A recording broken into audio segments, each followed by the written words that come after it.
I was sitting in the cardiology waiting room when my phone vibrated. "We're leaving the US tomorrow morning. I sold the lake house and Dad's watch. I need the money. Don't call me anymore." I read the message 3 times. My hands went cold. My heart started racing. The 71-year-old woman reflected in the glass across from me looked like she had just lost another loved one for the second time in less than half a year. I jumped to my feet, dropping my entire folder of medical records. The nurse called my name, but I couldn't hear anything anymore. My daughter had just sold my entire life with a single text message, and in that moment, I decided to do something she would never expect. If you're still listening, tell me where you're watching from. Every comment you leave is another mark in this journey. And if this story has touched you, don't forget to hit like so it can reach even further. My name is Helen Brooks, 71 years old, a widow. I live alone in a small house in northern Seattle, where mornings are often drizzled with rain and the smell of freshly roasted coffee drifts in from the corner cafe through the window. I've lived in this city for more than 40 years, long enough to get used to the rain, long enough to believe that some things in life are solid, that they can't be taken away by a single impulsive decision. Richard, my husband, believed that too. We married very young. 45 years of marriage were not always smooth, but they were 45 years built on trust. Richard was a careful man, worked in finance his entire life, the kind of person who always read every line of fine print before signing anything. I was different. I trusted people. I trusted my husband. I trusted my child.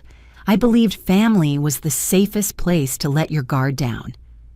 Richard died 6 months ago on a winter morning so cold it went numb to the bone. The heart attack came too fast. I remember that evening clearly. I sat alone in the living room, the armchair he always used, still holding a trace of his warmth, the heavy metal watch he had worn for decades resting on the table, its hands still moving steadily, as if nothing had changed. I stared at it for a long time, wondering how something so small could measure an entire lifetime. Lauren, our only daughter, stayed with me during the first weeks after the funeral. She came often, cooked, cleaned, asked about my health. I thought that in the greatest loss of my life, at least I still had my child. At least I wouldn't have to face old age alone. Until that message. In the waiting room that day, everything around me continued as usual. An elderly couple whispered about test results. A middle-aged man read the newspaper. The number calling machine beeped steadily, and I sat among them, suddenly feeling like an outsider, as if I had just been pushed out of the world I knew. I bent down to pick up the medical file that had fallen at my feet. My hands were shaking so badly I had to grab the chair to steady myself. The nurse called my name again, her voice slightly raised with concern. I shook my head gently, said I wasn't feeling well, and asked to reschedule. I couldn't lie on the exam table right now.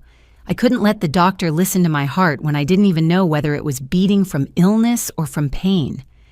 After leaving the clinic, I sat down on a bench in the hallway, breathing deeply like someone about to faint.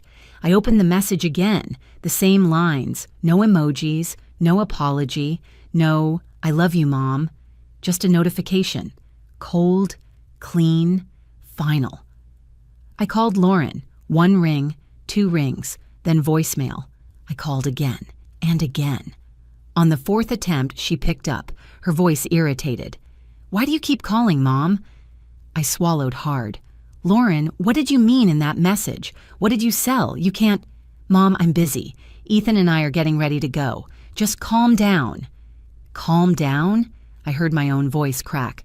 "That's your parents' house and that watch." "You don't need those things anymore," she cut me off.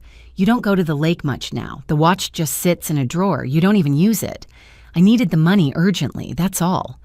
You can't just do that," I said, trying to keep my voice from breaking.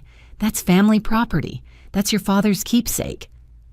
There was a very brief pause on the other end.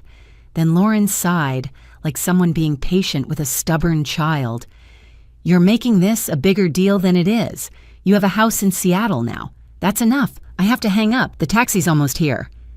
"Lauren, wait." The call ended. I sat there for a long time. People walked past me, but no one saw me. I felt ashamed, not because something private had been exposed, but because of something deeper. The feeling of being pushed aside, of being treated as no longer important. At this age, people fear loneliness. But there is another fear, quieter and deeper, the fear of becoming invisible within your own family. The lake house Lauren mentioned is in eastern Washington, where Richard and I spent almost every summer for 30 years. It wasn't a luxury villa, just a 2-story wooden house overlooking a calm lake, where Richard taught Lauren how to fish, where I planted lavender by the porch, where every evening we drank tea and watched the water change color at sunset. We bought it after 15 years of saving, thinking of it as our shared dream for old age. And the watch. The watch Richard wore from the day Lauren was born. The glass slightly scratched, the metal band worn in places, but he never took it off. "Time is the only thing that waits for no one," he used to say. I had thought that after he died, the watch would be passed down to our daughter as a piece of memory, a reminder of the father she once loved so deeply. I left the clinic and drove home in a dazed state. Seattle rain fell steadily on the windshield. Every familiar turn suddenly felt strange. When I got home, I didn't turn on the lights right away. I sat down in Richard's armchair, the blanket he used still folded there. The room was so quiet I could hear the ticking of the wall clock. For the first time since Richard died, I cried out loud, not because I lost my husband, but because I felt discarded by my own daughter, as if all those years of being a wife, a mother, the one who held the family together, could be reduced to a few bank transfers. I thought I had lost everything, the lake house, my husband's keepsake, my savings, and more than anything, I thought I had just lost my only child. But as I stood up to get some water, my eyes landed on the filing cabinet in Richard's office. The cabinet he always kept locked. The cabinet he had once held my hand and said very seriously, "Helen, if anything happens, remember to keep the documents in here safe. Don't give them to anyone, not even Lauren, until you truly need them." At the time, I had just nodded to reassure him. I had never opened the bottom drawer. I had never thought I would need to. Until that night. I stood in front of the filing cabinet for a long time, my hand resting on the cold lock. Part of me still wanted to believe this was all a misunderstanding, that Lauren would call back, apologize, say it was a rushed decision. But another part of me, the part that had lived 71 years, the part that had learned to read dangerous silences in other people's words, whispered that maybe I hadn't lost everything after all, and maybe Richard had seen this long before I ever did. I sat in front of the filing cabinet for a long time that night, but in the end, I didn't open it. Not because I was afraid, but because another memory suddenly flooded back, so vivid it made me lean back in the chair to keep from collapsing. It was the days right after Richard's funeral. I remember that morning clearly. Seattle was gray, the rain light but relentless, the kind that exhausts you more than a downpour.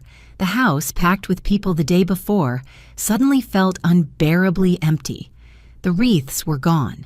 The condolences had been spoken. All that remained was me and an endless silence. Lauren arrived early. She wore a light beige coat, her hair neatly tied back, little makeup on her face, but she looked exhausted. When she stepped inside, she hugged me tightly. It had been a long time since I'd felt that hug, familiar yet distant, warm yet painful. "Are you okay, Mom?" she asked softly, full of concern. I nodded, though I was not okay at all. I don't remember what I said during those days. Everything felt like it happened behind a fog. I barely ate, barely slept, and kept forgetting the simplest things. At one point, I stood in the kitchen unable to remember why I had opened the refrigerator. Lauren stayed almost the entire day. She cleaned, gathered papers, sorted mail, sometimes making me a cup of hot tea and placing it in my hands the way Richard used to. Each time, my nose burned with unshed tears. I thought my daughter was stepping in for her father, taking on what he had left behind. That afternoon, as I sat in the armchair staring out the window, Lauren brought me a stack of papers. She placed them neatly on the coffee table and sat across from me, her eyes so gentle that I felt no suspicion at all. "Mom," she said, "I think we should organize the paperwork. Dad is gone and you can't leave things messy like this. These are just some asset management forms, so I can help you handle things and you won't have to worry." I looked at the papers, then at Lauren. In that moment, she looked exactly like the little girl who used to bring her homework to us, eyes full of hope. I didn't ask questions. I didn't have the strength to. "You're doing this for me?" I asked, my voice hoarse from crying. Lauren nodded. "Yes, you just need to sign. It's only a formality. I'll take care of everything." I remember clearly how it felt to hold the pen. My fingers trembled, not from cold, but from exhaustion. Exhaustion from grief, from loss, from thinking. I flipped through a few pages, dense with legal terms that Richard always used to read for me. My head was buzzing.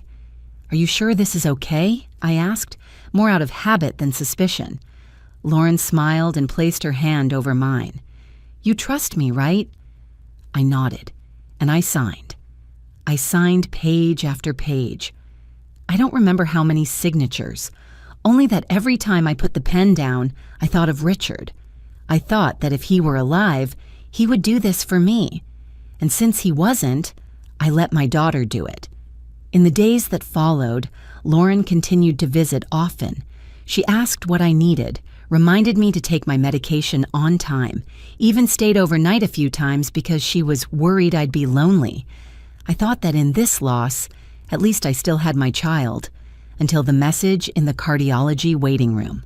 All the scattered pieces suddenly fit together in a painfully clear way. Those signatures, the stack of papers, the phrase, "just a formality," and now the lake house and Richard's watch being sold, legally. That night, after crying myself dry, I called Lauren again. This time she answered immediately, but her voice was completely different. No gentleness, no concern. "Why are you still calling?" She sighed. "It's all done." "Lauren," I said, forcing my voice steady, "the papers you had me sign after the funeral, what were they?" There was a pause on the other end. Not long, but long enough for me to know I had touched something real. "I told you asset management paperwork," she replied, less patient. "You signed them." "Management or power of attorney?" I asked, my heart pounding so hard I had to sit down on the bed. Lauren didn't answer right away. Then she said casually, as if stating the obvious, "Full power of attorney, otherwise I couldn't do anything." I closed my eyes. A wave of dizziness hit me. "You used that power to sell the house and Dad's watch?" "Yes," she replied without hesitation. "I had the legal right. You signed." I bit my lip. What I felt wasn't just pain, it was humiliation. Humiliation that I had let myself end up here. Humiliation that I had trusted my daughter completely at my weakest moment. "Do you know what state I'm in right now?" I asked, my voice shaking. "I just lost your father. I wasn't in my right mind to read those documents." Lauren was silent for a few seconds, then said, "I know you're sad, but that's unrelated. Everyone has to keep living, Mom." That sentence froze me. Not because of what it said, but because of how it was said. This wasn't a daughter comforting her mother. It was a stranger cutting off emotion. I sat there with the phone pressed to my ear, feeling a vast distance open between Lauren and me, a distance I had never noticed before. When the call ended, I looked around the room. Familiar objects suddenly felt foreign. I realized that Lauren's care after the funeral might not have come purely from love. It might have been part of a plan prepared in advance. The thought made me shudder. I remembered Lauren's eyes when she handed me those papers, the gentle smile, the trusting touch. all of it now replayed in my mind like a carefully staged performance. And I, drowning in grief, had walked onto that stage without knowing it. For the first time in my life, I was afraid of the child I had given birth to, not afraid of further harm that had already happened, but afraid because I realized I no longer knew who my daughter was. The child I once carried, taught to walk and speak, trusted to be my emotional anchor in old age, could calmly take the most precious things from me and call it necessary. I sat in my bedroom for a long time that night, the soft yellow lamp casting light on our wedding photo on the wall. Richard was smiling in the picture, that familiar smile tightening my chest. "You knew this would happen, didn't you?" I whispered, as if he could hear me. And for the first time, I began to wonder, if Richard had been so careful his entire life, would he really have left everything in our daughter's hands, based solely on a few signatures from a woman shattered by grief? The next morning, I woke up early despite barely sleeping. Seattle was still gray, misty rain clinging to the front steps. I made a cup of coffee but only managed a few sips before setting it down. One thought filled my mind. I needed to know what I had left, not to plan the future, but to face the truth, no matter how cruel it was. The bank Richard and I had used for decades was less than 10 minutes from my house. I knew the route so well I could drive it without thinking. But that morning, everything felt different. I gripped the steering wheel, my palms damp with sweat, my heart pounding as if each beat dragged a stone behind it. When I stepped into the bank lobby, I caught my reflection in the large, glass doors. An old woman, shoulders slightly hunched, dark circles under her eyes, barely resembling the person I was a few months earlier.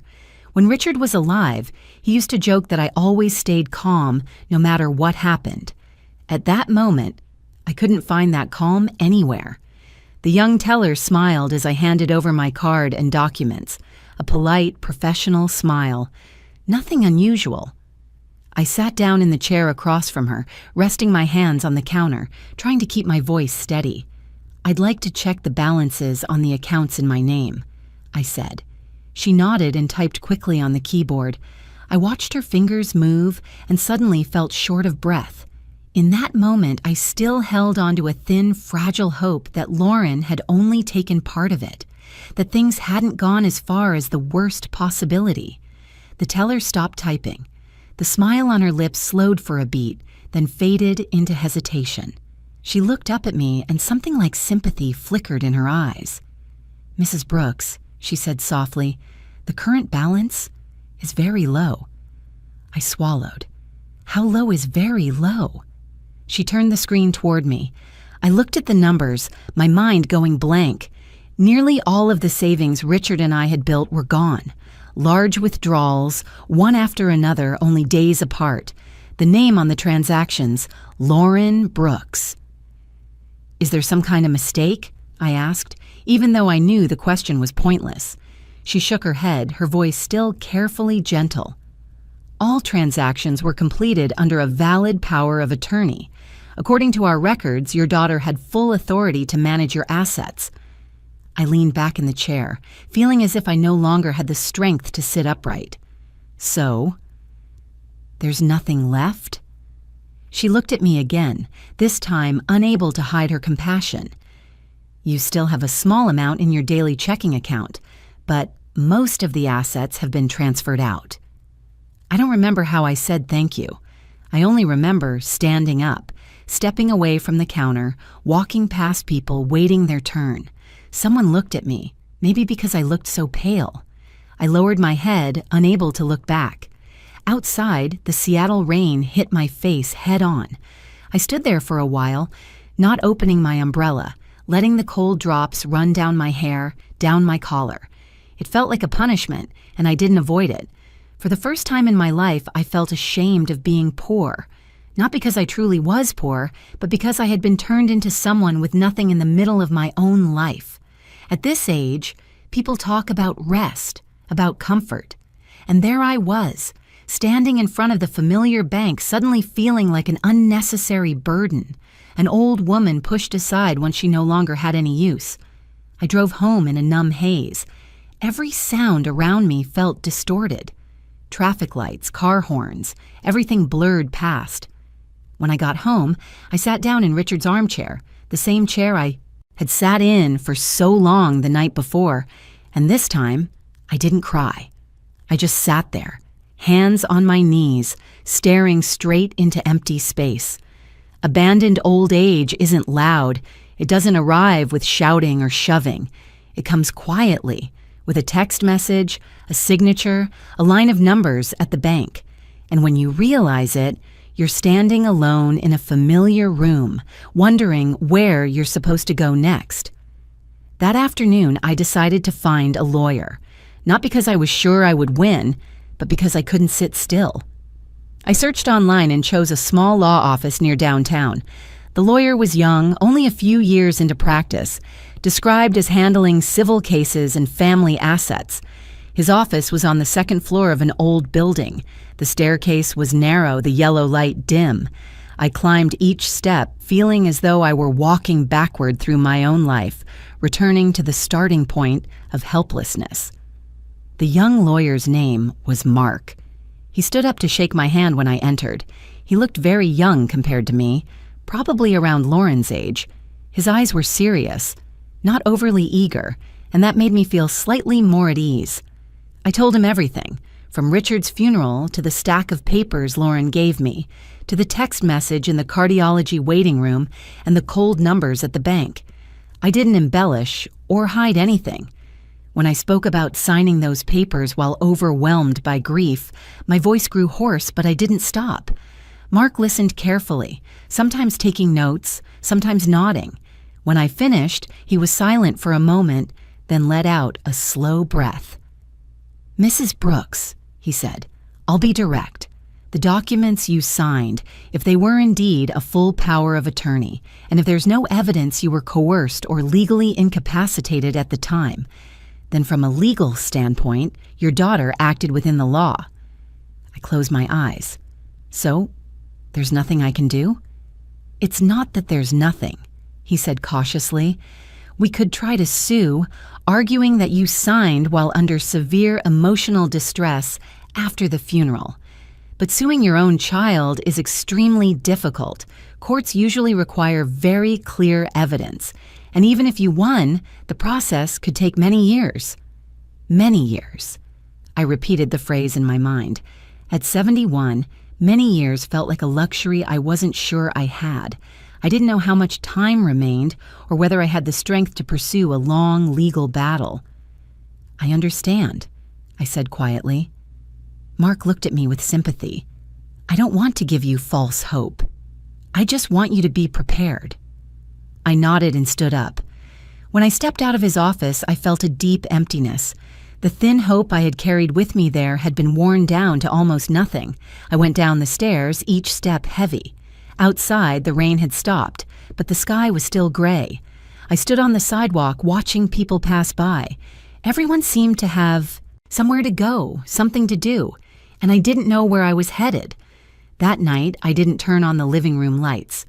I sat in the darkness with only the streetlight shining through the window. Despair crept in, slowly but persistently. I thought about how I would live if I truly had nothing left. I thought about bills, medication, the years ahead, and for the first time in my life, I felt afraid of the future. It was in that moment that one of Richard's words suddenly echoed in my mind, startlingly clear. "My dear," he had once said on an ordinary evening, "never put all your eggs in one basket. Trusting people is good, but you always need an exit." I opened my eyes and looked toward the filing cabinet in Richard's office. Those words, which I once heard without much thought, suddenly carried heavy meaning. Richard wasn't a man who spoke carelessly. If he had told me to keep those documents safe, if he had spoken of an exit, then maybe this wasn't the end. For the first time since leaving the bank, I felt my heart beat differently. No longer panicked, no longer numb. Just a slow, steady rhythm, as if waiting for something to be revealed. I stood up and walked toward the filing cabinet. In my mind, Richard's words continued to echo, like a reminder, like a thin thread pulling me back from the edge of despair. I stood in front of the filing cabinet for a long time, then turned and walked toward the bedroom instead. Not because I had forgotten Richard's words, but because the memory of the envelope he left suddenly became clearer than any document in the cabinet. It was 3 days before Richard died. That afternoon, the weather was unusually sunny. Soft light filtered through the curtains and fell along the edge of the hospital bed where he lay. Richard had grown very thin, his face hollow, but his eyes were strangely clear. I sat by his bed, holding his hand, trying not to think about what both of us were avoiding. Richard softly called my name. When I leaned closer, he pulled a dark brown envelope from under his pillow, thick paper carefully sealed along the edges. He placed it in my hand and held it tighter than necessary, as if afraid I might let go. "Helen," he said slowly, his voice weak but steady, "put this in your jewelry box. Don't let anyone see it." I was surprised. "What is it?" He looked at me for a long time. That look wasn't from someone about to leave, but from someone trying to protect something for the future. "Only open it when things go wrong," he said, "when you feel like you're no longer in control." I was about to ask more, but Richard gently shook his head. "I hope you'll never have to open it." At the time, I thought it was just the over-caution of a man who had spent his life calculating. I nodded, placed the envelope into the old oak jewelry box where I kept my wedding ring, necklaces, the things that carried more emotional value than monetary worth. And then I forgot about it, completely forgot, until now. That night, after remembering Richard's words, I opened the jewelry box. The familiar smell of old wood rose up, carrying decades of memories. Beneath the necklaces and earrings I rarely touched, the envelope was still there, undisturbed, unfaded, as if waiting for me. My hands trembled as I picked it up. The seal was still intact. Richard had closed it carefully.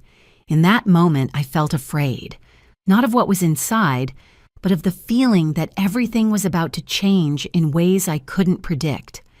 I sat down on the bed, leaned against the headboard, and carefully opened the envelope.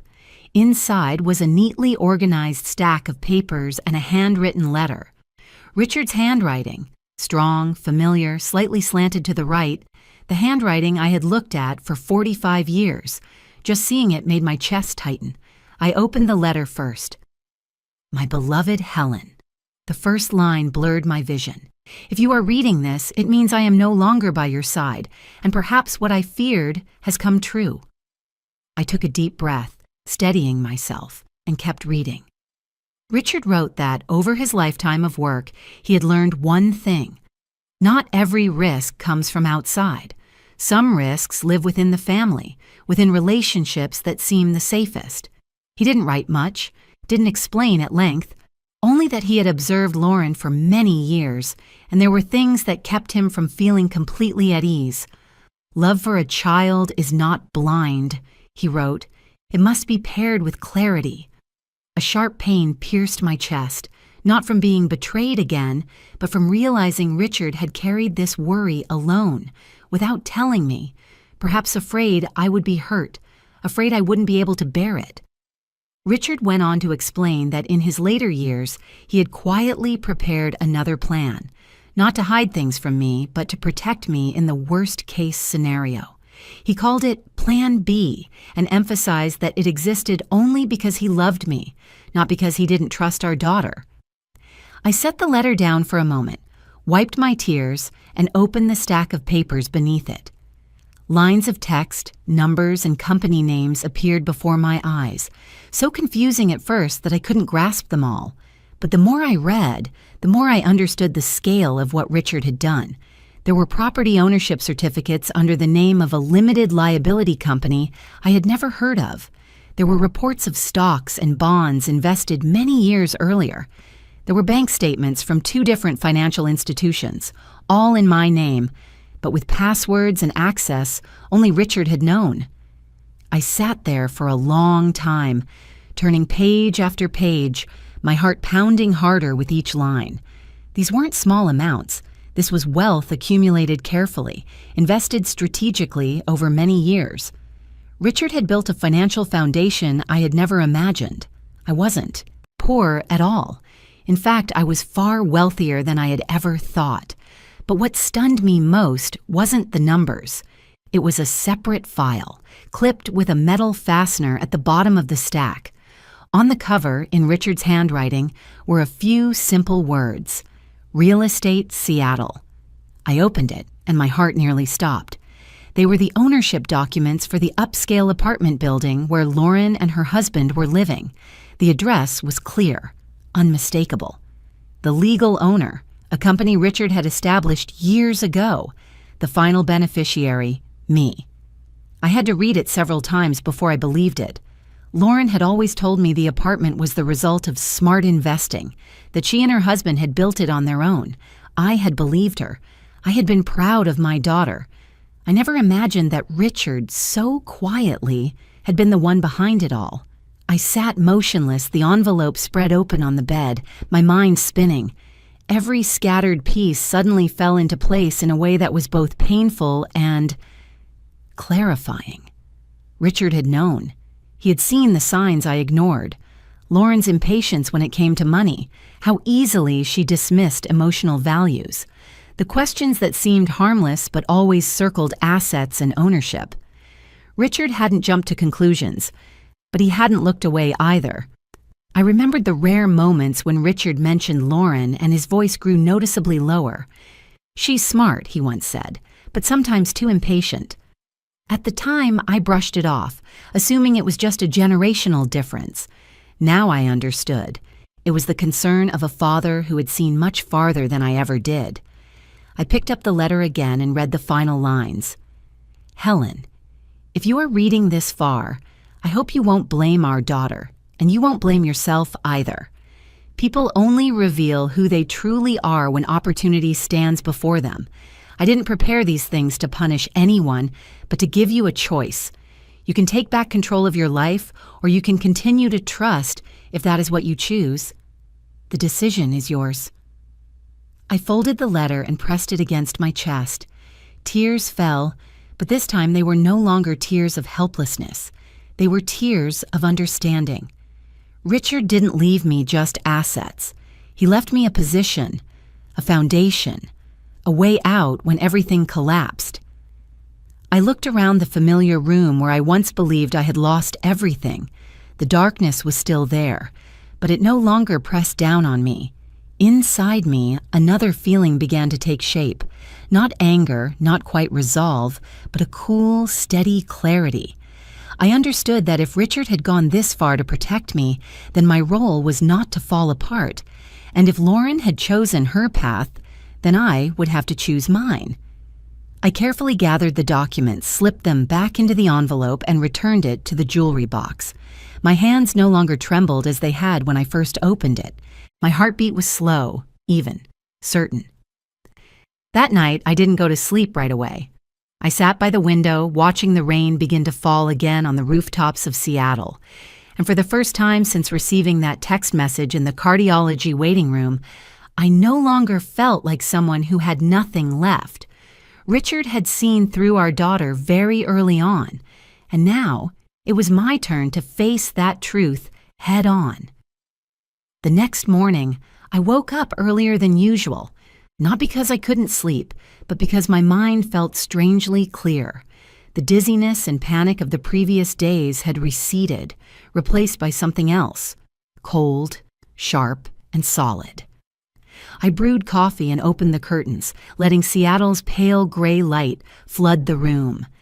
Everything was the same as before, yet inside me, a new order was forming. I called Daniel Wright that very morning.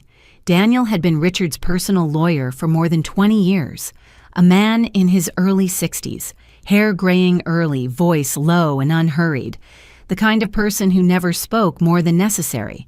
Richard trusted him completely. I remembered once joking that if the whole world lied to us, Daniel would be the last person left telling the truth. When I said my name, he was silent for a few seconds on the other end of the line. "Helen," he said finally, his voice lowered, "I suppose you've opened the envelope." I closed my eyes. "You knew?" "I didn't know when," he replied, "but I knew you would call." We arranged to meet at his office that afternoon. I carried the brown envelope with me, placing it carefully in my handbag as if it were something precious. On the way there, I didn't feel the trembling I'd felt going to the bank or the young lawyer's office the day before. This time, I knew where I was going. Daniel's office was in an old building near downtown. Unassuming, no flashy sign. Inside, everything was tidy to the point of simplicity. Daniel stood when I entered and shook my hand firmly. "You look different," he said, meeting my eyes.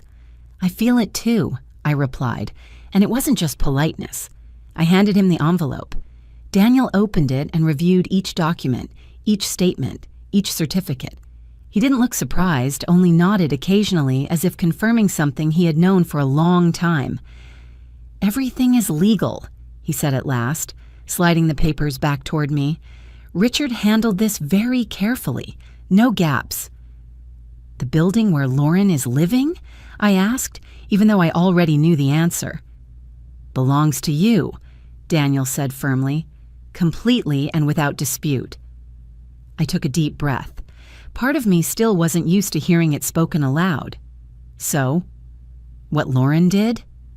Daniel leaned back in his chair, fingers interlaced. "Legally speaking, your daughter exploited the power of attorney you signed. But you have the right to revoke that authority at any time. And for the assets beyond her reach, you have full control." I looked down at my hands. They were old, skin-thin, blue veins visible, but I no longer felt they were as weak as before. "I don't want to make a scene," I said. "I don't want loud lawsuits or neighbors gossiping." Daniel gave a faint smile. Richard thought the same way. We agreed almost immediately on one thing: silence.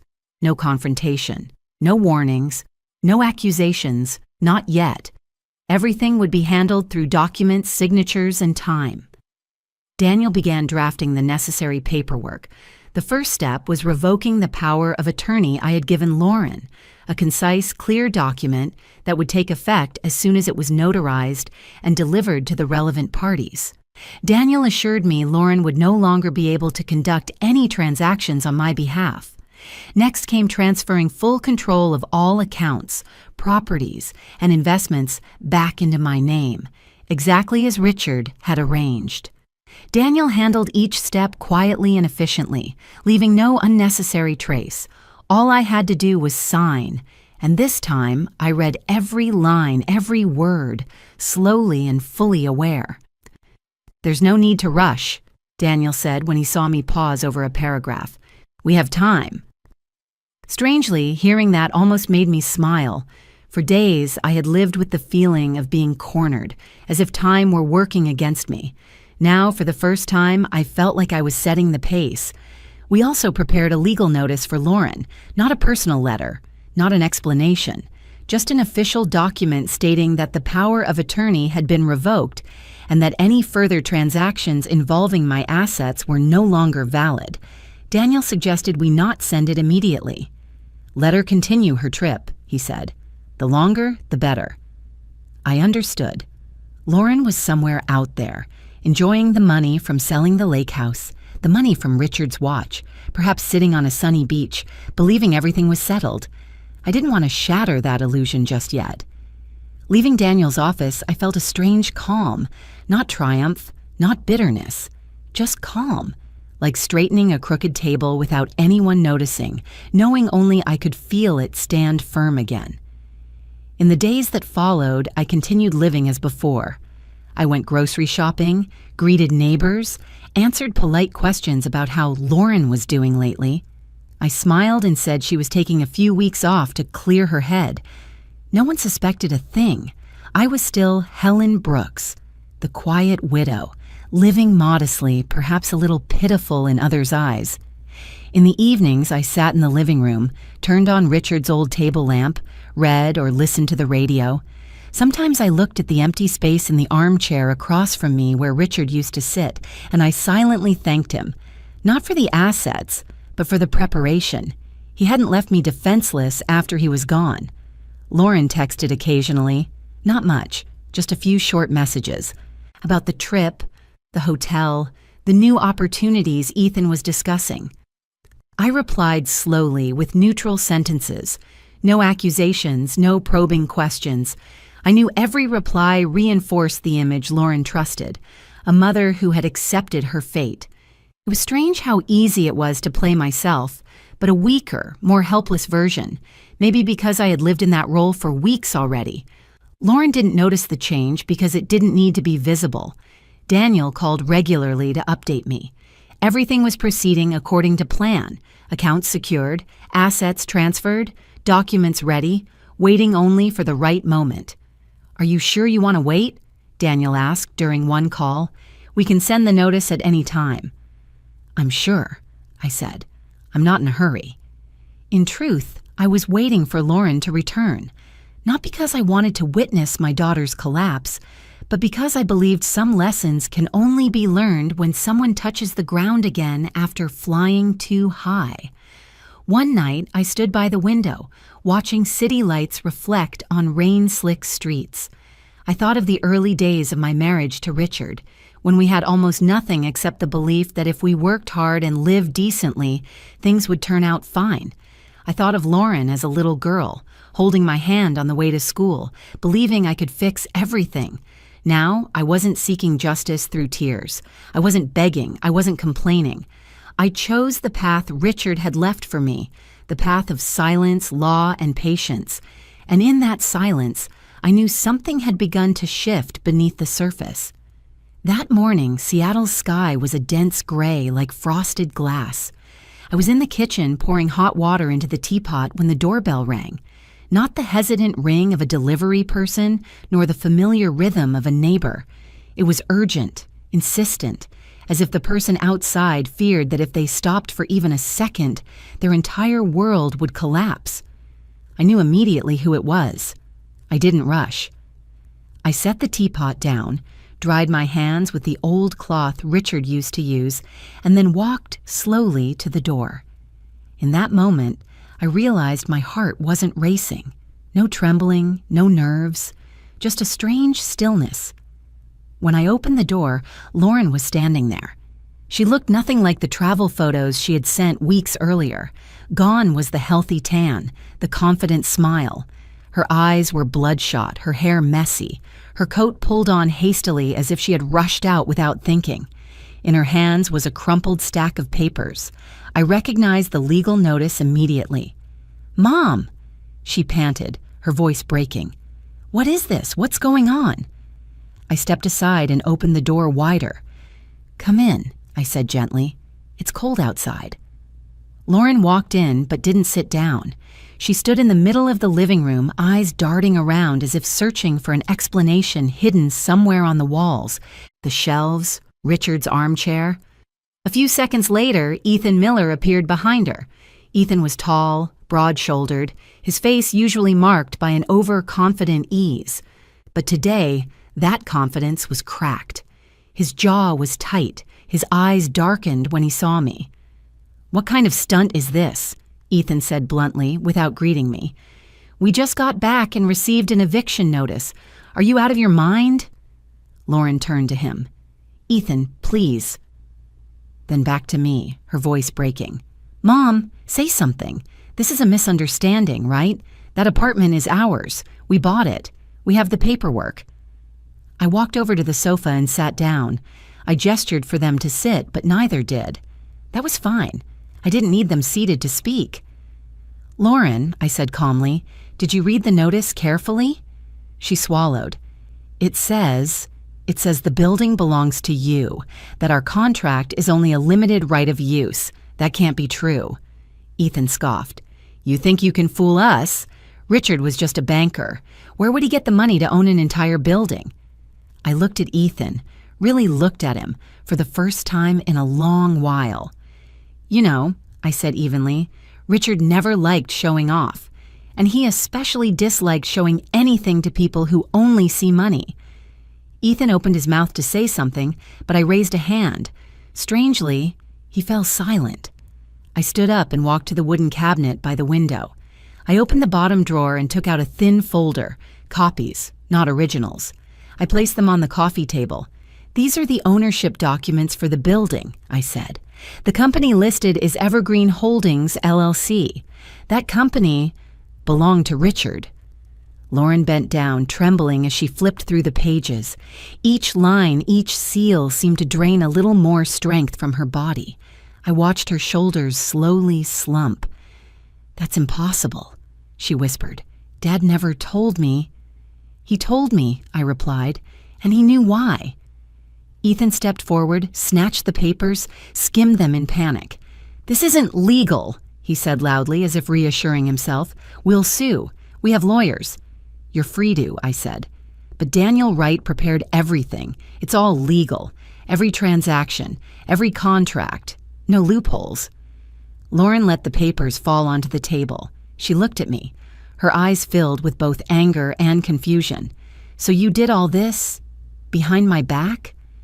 Like you did to me?" I asked, without raising my voice, without accusation. The room fell silent. Ethan turned to Lauren as if truly seeing his wife for the first time. "You said she agreed," he snapped. "You said she didn't need those things anymore." Lauren broke down. I thought Mom would understand. She doesn't go to the lake house anymore. The watch just sat in a drawer." "That was my life," I said, my voice lowering for the first time. "And your father's." Lauren collapsed onto the chair, covering her face with her hands. I felt her body shake like a lost child. Ethan, on the other hand, paced the room, furious and restless. "You can't do this," Ethan said. "We just got back. We don't even have stable jobs. Are you really going to throw your daughter out onto the street?" I looked at him, then at Lauren. In that moment, I didn't see enemies. I saw two adults who had grown used to living off what wasn't truly theirs. "Lauren," I said, turning back to my daughter, "I'm not asking you to understand me anymore." She looked up, eyes swollen. "Mom." "I'm not asking you to love me," I continued. "I'm not asking you to remember your father. I'm only saying one thing." I paused, letting each word carry its weight. "You will have to leave." Ethan spun around. "No way!" "Within 30 days, I said clearly, as stated in the legal notice. No sooner, no later. Lauren shook her head again and again. "Mom, please, I was wrong. I didn't know it would end like this. I just thought—" "You thought about yourself," I said, "not about me." Silence fell again, heavier this time. Lauren looked around the room where she had grown up, where laughter once filled the air, then back at me. Not the mother who always shielded her, but a woman standing firmly on her own feet. Ethan exhaled sharply, as if realizing they had lost everything they thought was secure. He grabbed Lauren's hand. "We're leaving," he said. "We won't let this go." Lauren stood up slowly. Before stepping outside, she turned back to look at me one last time. "Mom, are you really going to do this?" I nodded. "I already have." The door closed. The sound wasn't loud, but it echoed through the house for a long time. I stood still for a moment, one hand resting on the back of the sofa. I felt no victory, no satisfaction, just a marker, a moment I knew would define something. For the first time in my life, I had not bowed my head to the child I gave birth to. Outside, the rain began to fall softly. I returned to the kitchen and poured myself tea.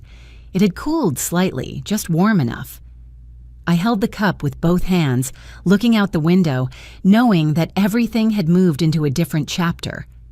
After Lauren and Ethan left my house in chaos, the place grew so quiet it felt almost hollow. Not the pleasant kind of quiet, but the kind where you hear every tick of the clock, every gust of wind through the trees outside. I lived in that silence for a few days, not calling Lauren, not answering any of her calls either. Daniel confirmed that all legal procedures were proceeding as planned. No formal appeals had been filed. Ethan had contacted a lawyer, but soon after, everything went quiet. I knew they were panicking.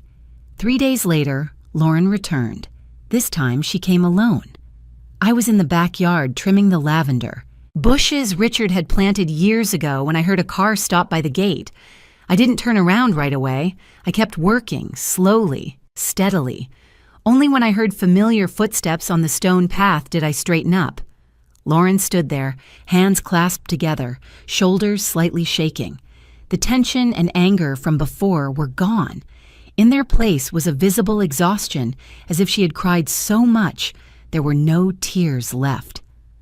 "Mom," Lauren said softly, hoarsely, "can I talk to you?" I nodded and gestured for her to come inside. We sat across from each other in the living room, just far enough not to touch, but not so far that we could pretend to be strangers. Lauren lowered her head first. "Ethan. He's not who I thought he was." I didn't respond. "We've been arguing non-stop for days," she continued. "He said this was all your fault, that you were selfish, that you ruined our future." Her voice cracked, but then I realized he was only worried about himself. I looked at her, and for the first time since Richard died, I saw real confusion in Lauren's eyes, not calculation. "He said that if there was no apartment, no money, then he didn't see any reason to stay," Lauren went on, almost whispering. "He packed his things. He left, Mom." I took a deep breath. There was no joy in me, only a dull sadness like seeing a crack I'd known about for a long time finally split wide open. Lauren looked up at me, her eyes red. I was wrong. I trusted him too much. I thought I was building a better life, but really I was just chasing things that didn't belong to me. I stayed silent for a long time. Old images rose in my mind. Lauren at 5 or 6, hair in braids, running toward me after school to show me a crooked drawing. Lauren at 12, sitting on the steps of the lake house, crying because kids had teased her. Lauren at 18, hugging me tightly the day she left for college. I once believed I understood my daughter. Maybe I did, but I hadn't been strict enough. "Lauren," I finally said, my voice slow and clear. "I could make you leave that building in 30 days, as the law allows. I have every right to do that." She nodded slightly, as if she'd already prepared herself for those words. "But I can also choose a different path," I continued. Lauren looked up, a fragile spark of hope flickering in her eyes. "What path, Mom?" I stood and walked to the window, looking out at the garden. "A path with no ease, no luxury, none of the things you're used to." I turned back to her.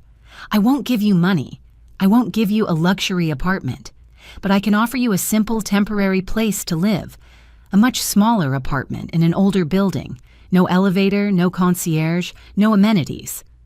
Lauren swallowed. I can accept that." "There's more," I said. "You'll have to support yourself. Get a job, any honest job. And on top of that," I paused for a moment, "you'll have to do community service, work with people society often forgets, the elderly, the homeless, people who have no one by their side." Lauren froze. "Community service? Your father used to say," I went on, "that people only truly understand their own value when they see the suffering of others. I want you to learn that, not through words, but through experience." Lauren was silent for a long time. I could see the struggle inside her. Finally, she nodded. "If that's what you want, I'll do it." "It's not what I want," I said. "It's what you need if you want to stay." Lauren let out a breath, as if a heavy weight had lifted. "What about Ethan?" she asked softly. "Ethan has made his choice," I replied. "I'm not stopping him, and I won't decide that for you." Lauren lowered her head. He said he won't live that way. He said that's not the life he wants." I nodded. "Then he leaves." Lauren closed her eyes, tears streaming down her face. "I don't want to go with him." That sentence landed between us, heavy but clear. I looked at her. Not the proud woman who sold her mother's assets, but someone standing at a crossroads, stripped bare and fragile. "You have time to think," I said, "but I won't change the conditions." Lauren stood and stepped toward me. She hesitated for a second, then wrapped her arms around me. The hug was loose, cautious, as if she feared I might push her away. I didn't. I placed my hand on her back, gentle but firm. "I'll stay," Lauren whispered, "alone." When the door closed behind Lauren as she left to pack her things, I sat down, a wave of exhaustion washing over me. Not exhaustion from winning, but from choosing. I had chosen neither cold justice nor total abandonment. I had chosen a harder road for both of us. Outside, the afternoon light settled over the garden. I thought of Richard, of what he might say if he could see me now. Perhaps he wouldn't say much, just smile, as he always did, trusting that I had chosen correctly, not for immediate peace, but for something that might redeem a human being. Lauren moved into the new apartment on a cloudy morning. I didn't go with her, not because I didn't care, but because I knew there are first steps that, if I stand beside her, she'll never truly take. The apartment was in the southern part of the city, in an old 3-story building built in the 1970s. No lobby, no thick carpets or expensive perfume, just a narrow hallway, dim yellow lights, and the harsh clang of metal doors closing. Lauren called me after setting down her single suitcase on the floor. "Mom," she said, trying to keep her voice steady, "I'm here." "Are you okay?" I asked. There was a very brief silence. No amenities, but okay. I knew that wasn't okay in the way Lauren once understood it, but it was a beginning. Lauren's first days were heavy. She had to learn things she'd never paid attention to before. Taking the right bus, comparing prices at the grocery store, writing down every small expense. I didn't give her money. I only paid the rent for the apartment as agreed. The rest was her responsibility. Lauren found a part-time job at a nearby medical supply store. The work wasn't glamorous, the pay just enough to live on. I didn't ask much. I only heard Daniel mention that Lauren had signed a 6-month employment contract, and that alone was a sign to me. But the real change began when Lauren stepped into the nursing home. St. Margaret's Nursing Home sat on the edge of the city. A low building painted a faded cream, surrounded by a wooden fence and a few old maple trees. I'd been there a few times years earlier, attending small charity events with Richard. I remembered the smell of disinfectant mixed with hot tea and a strange kind of quiet. Not because there were no people, but because there was no one to talk to. Lauren began volunteering 3 days a week, exactly as I'd required. She wasn't given easy tasks. The manager assigned her to daily assistance, pushing wheelchairs, reading letters, sitting and listening to the elderly tell their stories, sometimes just sitting quietly beside them. The first evening after volunteering, Lauren called me. Her voice was hoarse and tired. "Mom," she said, "I didn't think it would be like that." "Like what?" I asked. "The people there."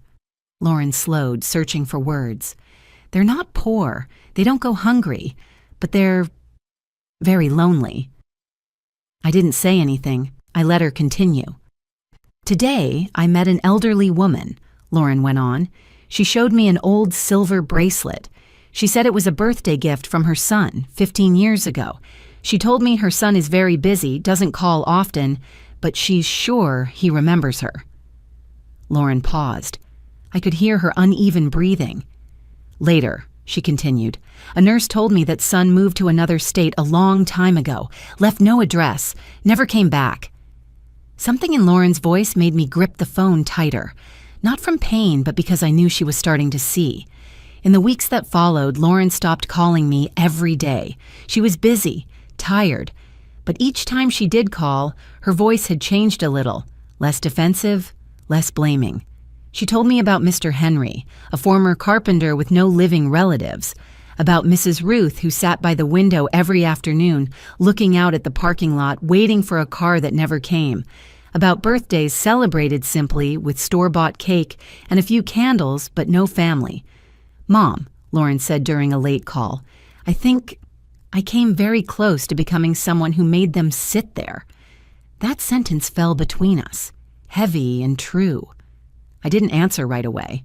I looked out the window, watching the drizzle fall on the awning.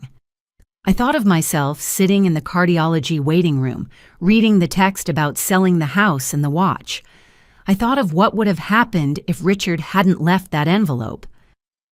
"I think that realization is a good thing," I finally said. "Seeing it before it's too late." Lauren's awakening didn't come in a dramatic moment.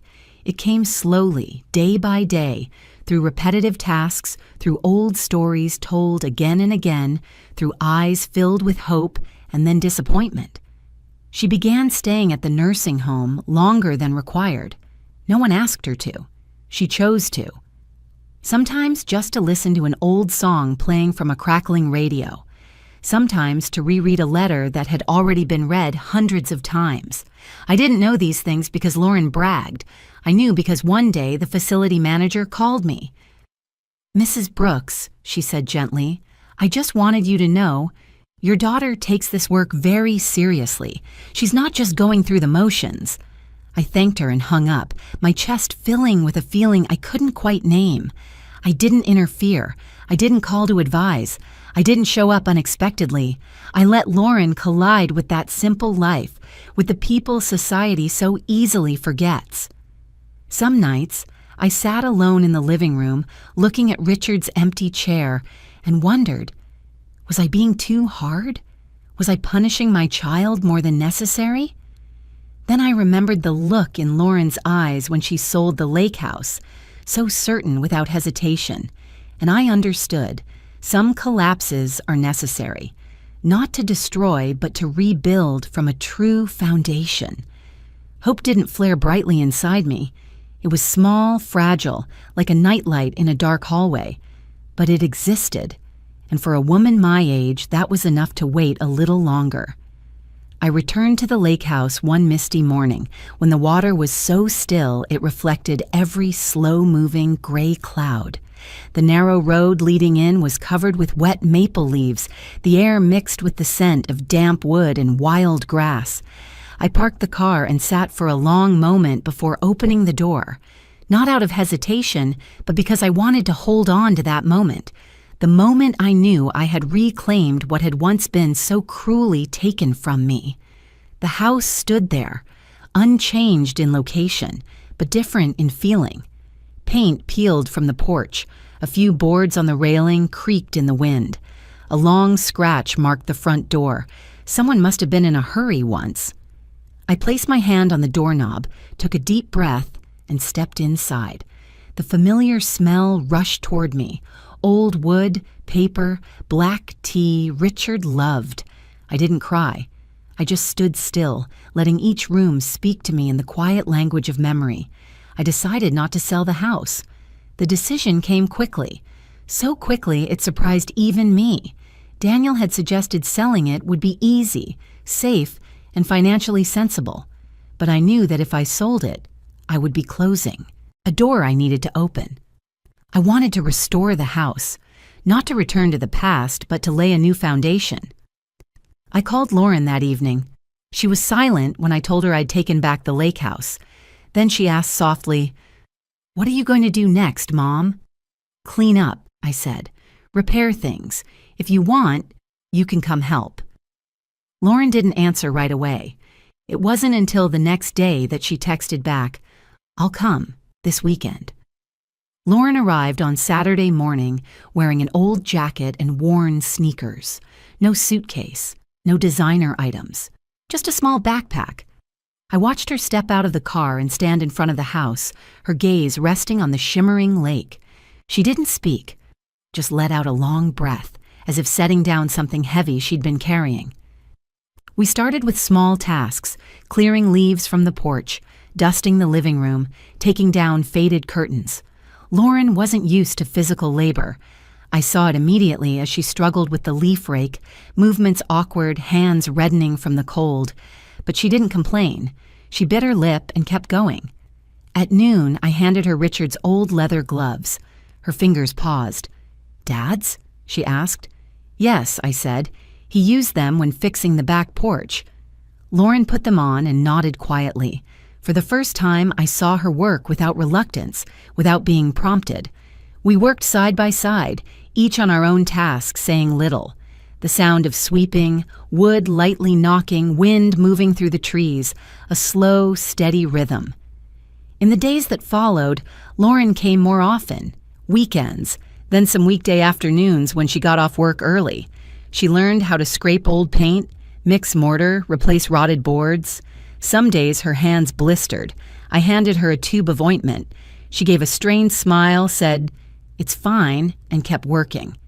We began talking more, not heavy conversations, but small, scattered ones. I told Lauren about the time Richard and I bought this house when his salary was still low and I worked 2 jobs. Lauren told me about the nursing home, about Mr. Henry who liked staring at the lake in a photo hanging in the hallway, about Mrs. Ruth who asked Lauren to help write a letter that was never sent. At one point, Lauren stopped and looked out at the water. "Mom," she said, "I never thought working like this could make someone feel so at peace." I didn't answer. I just smiled. Our relationship didn't return to what it once was, and I didn't expect it to. But it softened, less sharp, less guarded. Silences no longer worried me. They became comfortable. One afternoon, while we were clearing weeds behind the house, Lauren called me over. "Mom, look at this." At the edge of the property, beyond the maple trees, was a stretch of open land hidden by brush. I vaguely remembered Richard mentioning something about the neighboring plot, but I'd never paid much attention. We walked around, following an old path. The land opened up wider than I expected, flat, facing the lake, usable with a little clearing. I stood there for a long time. The wind stirred. The lake rippled softly. Lauren stood beside me, silent. "Your father once said," I spoke slowly, "that this place could be used to do something meaningful." Lauren turned to look at me. "What is it, Mom?" I didn't answer right away. The idea had been quietly taking shape in me, from the stories Lauren told about the nursing home, from the afternoons we worked side by side, from the sense of calm I felt standing by this lake. "A place for older people," I finally said, "not a nursing home. A small, warm place where they can come to stay, to rest, to look at the water and remember that they are still seen." Lauren's eyes widened. "You're serious?" "Yes," I replied. "Not big, not luxurious. Just enough for a few people to have a place to sit, windows facing the lake, a small kitchen to cook dinner." Lauren fell silent, then nodded. I think Dad would like that idea." I looked at her and saw that the eagerness for a money-making project was gone, replaced by care and sincerity. "I want to name the place after your father," I said. "Richard." Lauren swallowed. I want to help." We didn't rush. I called Daniel to ask about the legal side. The adjacent land belonged to us legally, just as Richard had arranged. Everything could begin slowly. No promotion, no loud fundraising, just doing things the right way. In the days that followed, we repaired the house while sketching ideas. Lauren took notes, drew simple layouts. I offered practical input, step-free paths, handrails, gentle lighting, things I knew because I was old and because I had seen loneliness up close. One evening, as we sat on the back porch drinking hot tea, Lauren spoke softly. "Mom, if back then you hadn't been so firm, I don't think I ever would have understood." I looked at the lake growing darker. "I didn't do it so you would understand," I said. "I did it so you would have a chance to change." Lauren nodded and said nothing more. The project named Richard began that way, not with a groundbreaking ceremony, not with speeches, just with new bricks laid on old ground, with hands once unfamiliar with labor, slowly learning a steady, honest rhythm. And for the first time since the day I read that fateful message, I stood by the lake, looked at the old house coming back to life, and knew this: Some things, once lost, never return exactly as they were, but some things with patience and honesty return in a better form. The Richard Project began operating in an early autumn. Thin morning mist covered the lake. Sunlight slanted through maple trees, turning color, reflecting off the newly installed windows of the small building behind the house. There was no large sign, no opening ceremony. Just a few wooden chairs on the porch, a gently sloped walkway with no steps, and the smell of toast drifting from the shared kitchen each morning. The first older guests came through St. Margaret's nursing home. They didn't stay long, 1 week, sometimes 2. They came to rest, to look at the water, to sleep without sirens waking them, to have someone sit with them at dinner. I didn't call the place a facility. I called it home. Lauren was there almost every day. She woke up early, took the bus to her part-time job at the medical supply store, then returned to the lake in the afternoon. I saw her in the kitchen, sleeves rolled up, chopping vegetables slowly. Saw her sitting on the porch, listening to an old man tell the same train story from his youth. Saw her making beds, wiping handrails, checking lights. No one told her to. No one took credit. She did it because it needed to be done. One evening, as we reviewed the expense ledger together, Lauren spoke very softly. "Mom, I think I want to study again." I looked up. "Study what?" "I want to study elder care," she said calmly. "Not a short course. I want to do it properly." I didn't ask why. I looked at her, at hands rougher than before, at the way she carefully recorded every small expense, and I nodded. "If you've thought it through." Lauren smiled. It wasn't reckless excitement or hollow confidence. It was steady and grounded. She applied to study again, took a more stable job at a nearby medical center. The pay wasn't high, the hours weren't easy, but Lauren didn't complain. I saw a different Lauren, not because she changed to please me, but because she had found her own rhythm. I didn't need to advise or control. I simply watched from a distance, with a kind of peace I'd never had before. Then Ethan came back. It was a cold afternoon. I was sitting in the living room, the fireplace crackling softly. The doorbell rang, not urgent, not aggressive. I opened the door and saw Ethan standing there, thinner, wearing a dark coat, holding a knit cap. He looked at me awkwardly as if unsure where to stand. "Mrs. Brooks," Ethan said quietly, I'd like to talk." I invited him in but didn't call Lauren. I knew that if needed, she would come on her own. Ethan sat on the edge of the chair, hands clasped. "I came to apologize," he said, "for what I did, for how I spoke, for everything." I looked at him, neither nodding nor shaking my head. "Have you really thought about it?" I asked. Ethan let out a breath.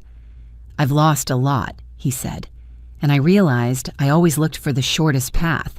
When it collapsed, I didn't know how to stand back up. I didn't comfort him. I didn't accuse him. I only said, "Lauren is on the porch." Ethan stood, hesitated, then went outside. I didn't follow. I stayed by the fire, listening to the wind brush the windows. Some conversations lose all meaning if I intervene. After a while, Lauren came back inside. She wasn't crying. She wasn't shaking. Her calm told me the decision had already been made. "He apologized," Ethan said, his voice breaking. "He wants us to start over." Lauren looked at him for a long moment. "I'm not going back to the old path," she said. "Not because of my mother, not because of this project, but because I'm no longer that person." "I can change," Ethan said. "Maybe," Lauren replied, "but I'm not waiting." The words weren't sharp, just final. Ethan stood there a moment longer, then nodded and left. When the door closed, Lauren stood still. I didn't step toward her. I let her have that moment. That night, Lauren sat beside me by the fire. "You don't need to say anything, Mom," she said. "I'm okay." I nodded. I didn't need to say anything. I knew. The Richard Project found its own rhythm. People came with their stories, then left, leaving behind handwritten notes, quick photos, thank you letters in trembling handwriting. I read every letter and placed them in a small wooden box. Lauren put the box on a shelf beside a framed photo of Richard. Some afternoons I stood on the porch, watching the lake change color with the light, and it felt as if Richard was somewhere nearby, not as a painful memory, but as a quiet presence. In the height of the handrails Lauren adjusted, in the way she softened the lighting, in simple choices done right. Family, I realized, isn't about holding on through money or property. Family is learning to stand beside each other without harm, giving each other the chance to make things right, without promising what can't be kept, respecting each other's choices, even when they differ from what we once dreamed. I no longer call Richard's legacy money. Money comes and goes. His legacy is a standard of decency, responsibility, of preparing for the days when you're no longer here. Lauren lives within that legacy, in her own way, and I, at this age, learned something simple. Some families never return to their old shape, but if they are honest enough, they can be redefined, stronger, and more real. The letter arrived on a quiet morning when the lake lay flat like a mirror and mist clung to the porch railing. I was making tea when Daniel called. His voice was lower than usual, careful as if afraid to disturb something fragile. "Helen," he said, "it's time." I understood immediately, though we had never spoken of it again after Richard died. Richard had a habit of arranging things by timing, as if he believed some doors should only be opened after a person had lived through enough storms to understand what lay behind them. I set the teacup down, looked out at the lake, and felt a familiar steadiness in my chest. Not urgency, not fear, just quiet readiness. That afternoon, Lauren and I sat across from Daniel in his old office.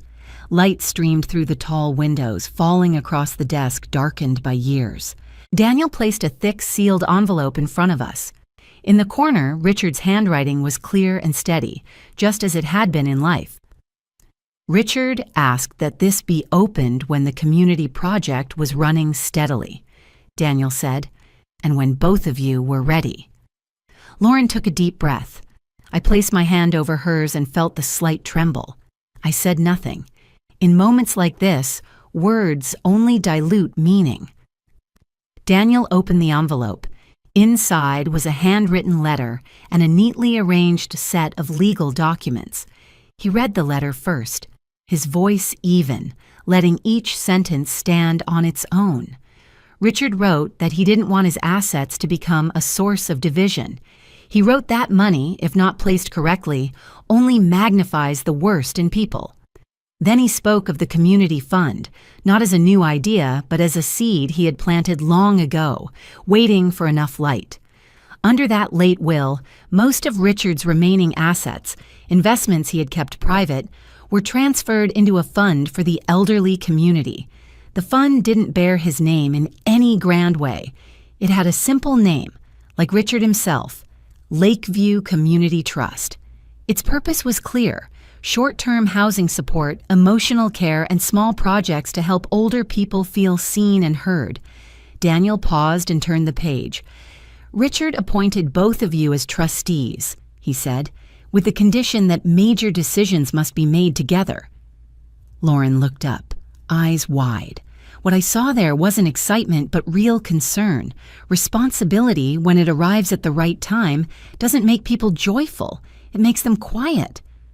"Your father trusts you," I said softly, not to reassure her, but to name what was present. Lauren swallowed. "I'm afraid I'm not good enough," she said. "I'm afraid I'll get it wrong." Daniel smiled gently. "Richard wrote that he didn't need perfection," he said. "He needed honesty." The meeting ended in silence. On the way home, Lauren and I didn't talk much. Wind moved through the roadside trees, dry leaves rustling under the tires. When we reached the house, Lauren stopped on the porch, watching the lake take on its evening colors. "Mom," she said, if I had received this before everything happened." "You would have done things differently," I said without thinking. but you didn't receive it. And maybe your father knew that." Lauren nodded, eyes moist. "I feel like I'm standing on the foundation of things I once broke." I placed a hand on her shoulder. "What's lost can become a foundation," I said, "if we're willing to learn." In the weeks that followed, we began managing the fund, not with long meetings or flashy plans, but with small, concrete decisions. A grant to install handrails in an elderly person's home, a short lakeside stay for a couple who had lived their whole lives amid city noise. Lauren worked carefully, asking more. Then she spoke, writing more than she promised. I watched her and saw a maturity that needed no proof. Lauren wasn't trying to make me proud. She worked because it was right. Once, when a funding proposal was declined for not meeting the mission, Lauren was quiet all evening. But the next morning, she returned to the file, revised it, and resubmitted it in a better form. I didn't need to remind her. I simply stood nearby. Some nights, alone in the living room, I thought about the months I'd lived with anger. I didn't blame myself. I only realized that resentment, even when justified, is a burden. I began learning to let go, not to forget, but not to let it govern every choice. Letting go didn't make things easier. It made them real. I no longer wished Lauren would become the daughter from my memories. I accepted her as she was, learning, repairing, moving forward step by steady step. Our family isn't perfect. Silences still exist. Some cracks never disappear. But it's real. Real in how we say no when needed. Real in how we stay when things are hard. Real in not using money to cover responsibility. One evening, as Lauren and I hung a small sign in front of the lakeside building, just hours of operation and one line, "You are welcome," Lauren turned to me and smiled. The smile wasn't loud or proud. It was enough. I looked up at the sky, clouds drifting slowly. I thought of Richard, not as a distant figure, but as a living standard, in unglamorous decisions, in patience, in the belief that people can grow better if placed in the right position at the right time. And I understood. The final letter didn't close a story. It opened a way of living, where family isn't measured by what we keep, but by what we dare to give, together, responsibly. Many years have passed since the morning I stood in the cardiology waiting room and read that message. Time hasn't erased the memory, but it's dulled its claws. I'm older now, more gray hair, slower steps, but I don't feel smaller. If anything, something in me has grown steady enough for me to realize this. Peace doesn't come from holding tightly, but from putting things where they belong. I live between two places. In winter months, I stay in the city, in a small apartment overlooking a familiar street where I can walk to the library, the cafe, and the weekend farmers market. The rest of the year, I return to the lake house, where mornings bring thin mist, afternoons spill sunlight across the water, and wind through the maples sounds like an old greeting. I no longer see these places as separate. They are two rhythms of one life. Lauren lives simply. She isn't wealthy, isn't flashy, no longer chasing glittering things. She works steadily, studies when needed, returns to the lake, each weekend to support the project named Richard. I see her on the porch talking with short-term guests, see her adjusting lamps so the light doesn't strain older eyes, see her carefully recording every small expense, every support request. Lauren doesn't work to atone. She works because she understands the value of standing on the side of people. We don't forget the past. We just don't live in it. Some afternoons, while cleaning out old storage, I still come across the box that once held Richard's watch. The watch that was sold, then bought back with trust funds as a way to close the circle. I hold it and remember the morning I received that message years ago. My hands don't shake anymore. I place the watch back in the box, close the lid, and leave it there, as a reminder, not a wound. Forgiveness, I've learned, isn't weakness. It isn't forgetting, and it isn't allowing repetition. Forgiveness is choosing not to let anger decide the future. It's setting clear boundaries and standing firmly within them. If that day I had chosen revenge, chosen to let everything collapse to satisfy pain, I might have won, but I would have lost my daughter forever. I chose the harder road, and because of that, I didn't lose her. On quiet evenings, I open my old phone and reread that message, the short, cold words that once took my breath away. I read them like a folded page in a finished book, not to accuse, not to grieve, just to remember that one decision in one moment can redirect an entire life. I'm grateful to the woman I was that day, the 71-year-old who didn't collapse, who chose law over tears, patience over retaliation. Peace came late, but it came real. It isn't loud. It lives in simple dinners, misty mornings, in Lauren's quiet laugh when an older guest tells an old story. It lives in being able to look at my daughter without apologizing to the past or fearing the future. We walk beside each other, not leaning, not blindly shielding, just close enough not to lose our way. I did not lose my daughter. I found myself again. And if there's anything worth keeping from this story, perhaps it's something very simple. When faced with betrayal, you can still choose humanity. Not to lose, but to win in a way that doesn't leave you empty afterward. Before closing this story, I want to sit with you a little longer, like two people sitting side by side as evening falls, unhurried. If you've walked with me from the very first lines, from the moment a message took my breath away to this late-found peace, I am truly grateful. Not everyone has the patience to listen to a long, slow, thoughtful story like this. Where are you reading this from? A loud city, a quiet town, or somewhere far away? Let me know. Just one line is enough. I've always believed a story is only complete when it reaches a real person, in a real place. If this story stirred a memory, an old pain, or a difficult family decision you once had to make, share it in the comments. You are not alone. Many people here have lived through silent losses just like yours. If you felt accompanied, press like and subscribe. Not for me, but for yourself, so the stories that follow can meet you again, gently and honestly, like this one. Thank you for listening all the way to the end. I still remember that sound clearly. The door slammed shut behind me, not because of the wind, but because my own daughter pushed it hard. The snow was falling so heavily I couldn't see the end of the street. I stood there, my hands trembling from the cold, while she spoke in a voice as calm as if she were reading a utility bill. I can't support another person who no longer earns money. I raised her alone for more than 30 years, and in just one white, snow-filled afternoon, I was erased from her life like an expense that was no longer necessary. But in that very moment, I didn't cry. I did something my daughter and the entire world never expected. If you're still listening, tell me where you're watching from. Every comment you leave is another mark in this journey. And if this story has touched you, don't forget to hit like so it can reach even further. My name is Evelyn Carter. I am 63 years old, born and raised in the state of Ohio.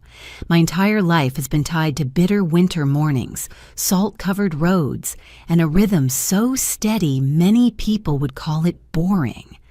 I was never a woman with grand dreams. All I wanted was a peaceful life, a warm home, an honest job, and a child raised properly. For 32 years, I worked at the same insurance company in Columbus. I started there when my hair was still black, when Lauren was just learning to walk. I stayed until gray crept in and my back began to ache whenever the weather turned cold.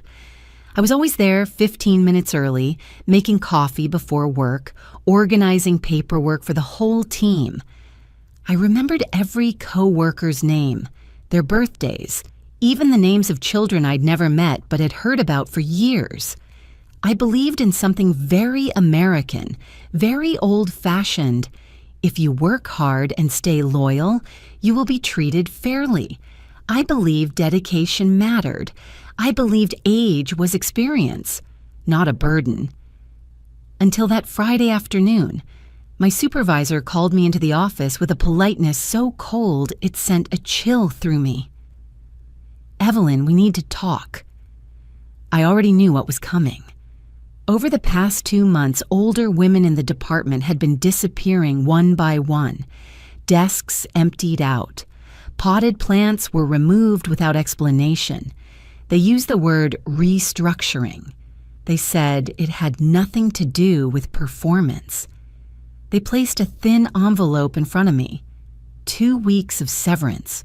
2 weeks of pay for more than 30 years of service.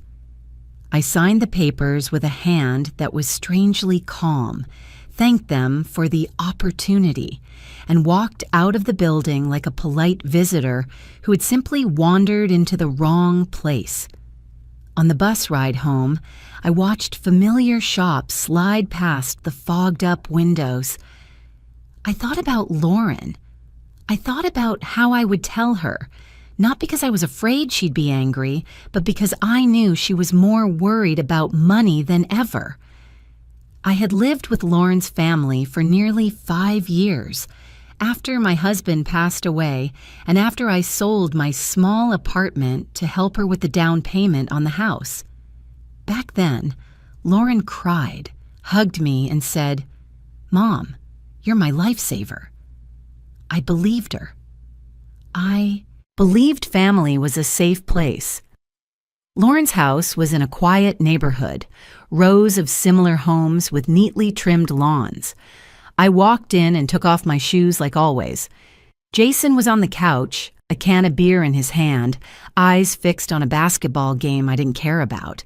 He nodded at me but said nothing. My 2 grandchildren ran out of the living room. "Grandma!" They wrapped their arms around my legs, the familiar scent of children's soap softening my heart. It was the only moment that day when I still felt like I belonged. Lauren was in the kitchen, her phone pressed to her ear, her voice tight. I caught fragments. Payment? Past due? Just 1 more week. When she hung up, her shoulders sagged. I stood there, my purse still in my hand, and said the sentence I had practiced the entire bus ride. "Lauren, I lost my job today." She turned to look at me. First came surprise, then very quickly her expression changed. Not worry, not sympathy, calculation, as if an invisible spreadsheet had appeared in front of her eyes. "What did you say?" she asked, her voice rising. I repeated it slowly, explained. "They're restructuring. I have 2 weeks of severance. I'll look for another job." Lauren didn't answer right away. She sat down, fingers interlaced. "Do you know Jason is unemployed?" she said. "Do you know we haven't paid this month's mortgage yet?" I nodded.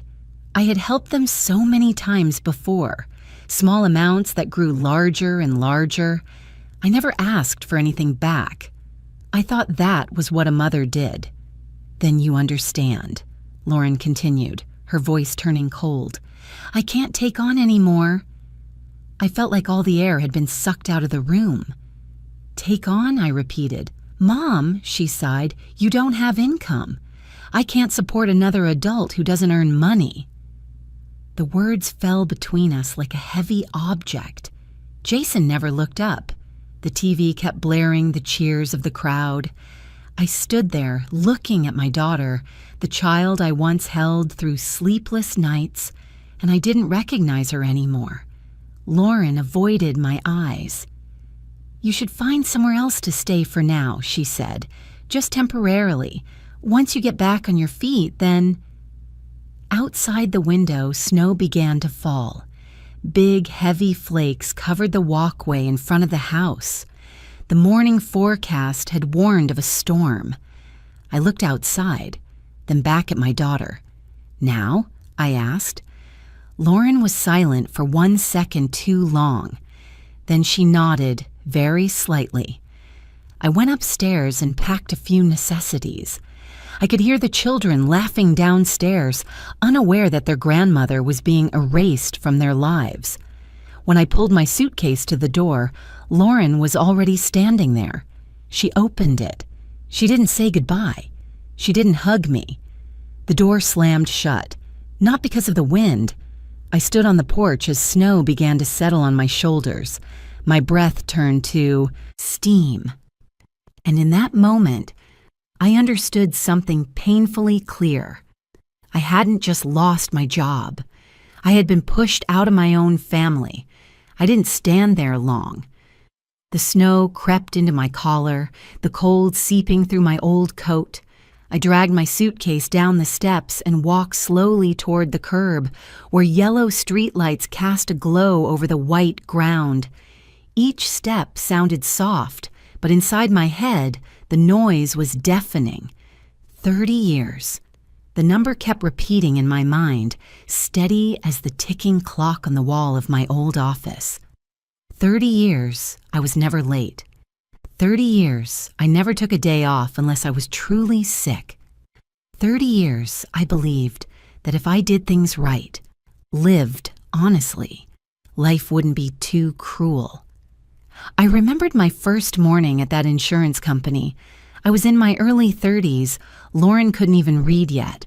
I wore a light blue dress I bought on sale, lunch packed the night before. The office was small and outdated, but full of hope. I was the youngest woman there, always volunteering for the tasks no one wanted. I learned quickly. I took careful notes. I didn't complain. When the company changed systems, I stayed late to learn the new software. When coworkers went on maternity leave, I took on extra work without asking for more pay. I was proud of being reliable. There were days I left the office long after dark, rushing home to cook dinner for Lauren. I ate a few quick bites, then sat at the kitchen table reviewing paperwork for the next day. I never thought of it as sacrifice. I thought it was simply the duty of a mother, of an honest worker. I believed that so deeply I never questioned it, until the past few years when things began to change, quietly, slowly, like cold air slipping through a crack you don't notice at first. Familiar faces disappeared. Patricia, who sat across from me for more than 20 years, was let go early. Linda, who brought homemade cookies every Friday, vanished after a closed-door meeting. They were all older. They all had the same confused look as they packed their things. At first, I reassured myself, maybe they retired willingly. Maybe the company gave them a package. I didn't want to think further. Then it was my turn. No thank you, no apology. Just a thin envelope and 2 weeks of severance. 2 weeks for 30 years. I held that envelope and felt no anger, only emptiness, as if someone had erased a part of my life with a few printed words. Standing outside my daughter's house, snow falling around my feet, I finally understood what it felt like to be discarded by society. No one says, "You're useless." All the doors just close at once. When you're young, they call you potential. When you're middle-aged, they call you experience. When you grow old, all they see is cost. I no longer had economic value. That was the cold truth I faced that afternoon.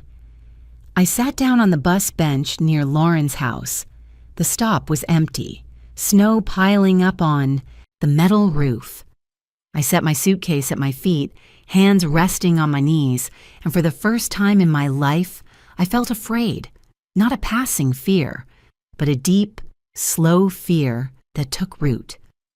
I was afraid of old age without money, afraid of waking up one day with nowhere to belong, afraid of having to beg, afraid of becoming exactly what my daughter had just called me, a person who no longer earns money. I thought about my old apartment, the one I sold to help Lauren buy this house. When I signed those papers, I smiled, believing I was investing in my child's future. I never kept a backup plan for myself. Back then, I believed family was the best insurance. I was wrong. The snow fell harder. The wind cut through my coat, making me shiver. And in that moment, images of Lauren as a child surfaced with painful clarity. She once had a high fever on a snowy night, and I carried her on foot to the emergency room because the car wouldn't start. She once sobbed when her father left, and I held her, promising I would never abandon her. She once told me as a teenager, "Mom, you're the strongest person I know." I had lived up to that promise. She hadn't. I didn't blame Lauren right then. I only asked myself over and over, like a needle that wouldn't stop pricking, where did I go wrong? Did I raise her too fragile when it came to money? Did I sacrifice so much that she stopped seeing the value of that sacrifice? Or did I teach everyone, by always putting myself last, that this was simply where I belonged? Those questions followed me through that long evening. When the last bus of the day arrived, I stepped on and took a seat by the window. Outside, lit-up houses passed in silence. Somewhere, families were sitting down to dinner, sharing small stories around the table. And there I was, 63 years old, jobless, homeless, and realizing that 30 years of loyalty were worth exactly 2 weeks of pay, and not even enough to keep me in my own daughter's house. I leaned my head against the cold glass and closed my eyes. There were no tears left, only a terrifying emptiness and a question with no answer yet. The bus stopped in front of a low, aging building tucked between 2 abandoned warehouses. The sign out front was faded by snow and time, only a few words still readable. Women's Transitional Shelter. I pulled my suitcase down, its wheels catching on the icy curb with a sharp clack that made my head ache. I stood in front of the heavy metal door for a few seconds, not because I hesitated, but because I needed a moment to accept the truth. 63 years old, I, Evelyn Carter, was about to step into a shelter for homeless women. The door opened with a long creak. Warm air mixed with the smell of disinfectant rushed into my face. Not the smell of a hospital, but the smell of places that try to cover exhaustion with cleanliness. A middle-aged woman behind the reception desk looked up, her eyes tired, but not unkind. She asked my name, my date of birth, and a few familiar questions, as if she had asked them hundreds of times before. When I answered, my voice was so calm it surprised even me, as if everything had crossed some invisible line where shame no longer had the power to make me tremble. Inside, the space was large but bare. Pale beige walls, fluorescent lights casting a cold glow, whispered conversations, slippers dragging on the floor, soft coughing, all blending into a steady, sorrowful hum. I looked around and realized something that tightened my chest. Many of the women here looked like me, not the images people usually imagine when they hear homeless. No madness, no torn clothes, just tired faces, eyes that once knew family dinner tables, living rooms with curtains, evenings watching the 6 o'clock news. A gray-haired woman sat clutching an old cloth bag. Another carefully folded a sweater as if it were the most valuable thing she owned. I saw pieces of myself in them, women who once had addresses, roles, people who called them family. I was led up an old metal staircase that creaked with every step. The hallway on the second floor was long and narrow, small windows fogged over. The staff member pointed to a bunk bed in the corner. "Bottom bunk," she said. "That window leaks a bit. Close the curtain if it gets cold." The bunk bed was metal, white paint chipped in places. The mattress was thin, the white sheet washed so many times it was worn. Near the window, a small gap let cold air slip in, carrying the chill of the snowy night. I set my suitcase beside the bed, sat on the edge, and felt the metal frame vibrate lightly under my weight. I had slept in better beds than this, many times, but I had never felt this lost. Night fell slowly. The hallway lights dimmed, leaving only a faint glow in the room. I lay there, pulling the blanket up to my chin, listening to the wind whistle through the crack in the window. Each gust made the curtain flutter, casting shifting shadows on the wall like nameless figures. I couldn't sleep. My eyes closed and opened again. Lauren's image kept appearing in my mind, not her cold face as she closed the door, but her as a little girl, hair in pigtails, grinning as she showed off a newly lost baby tooth. I thought about my grandchildren.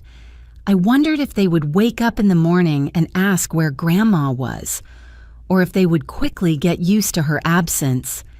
That thought hurt more than the cold. I turned toward the wall, trying to stop the thoughts. But the feeling of being replaced crept in, persistent, as if I had finished my role and now there was no place for me anymore. I had been a mother, a model employee, someone people needed, and now I was just a bunk bed that could be filled by anyone else once I left. For a moment, I wondered if sacrificing so much had been a mistake, if keeping my apartment, keeping a little selfishness, might have changed everything. But those questions brought no answers, only made my chest feel heavier. A woman in the opposite bunk shifted in her sleep and let out a very soft sigh. That sound made me realize I wasn't alone in this loss. Everyone here had a story, a fall, a door that had been shut. I lay there for a long time, listening to my heartbeat slow down, and in that cold silence, another thought began to form, slowly but clearly. I had lost so much today, but I was still alive. I was still breathing, and if life had already pushed me all the way to the bottom like this, then at the very least, I had nothing left to lose. I turned my face toward the ceiling, staring at the faint cracks under the weak light. I didn't beg. I didn't cry. I only whispered to myself, like a promise meant for no one else to hear.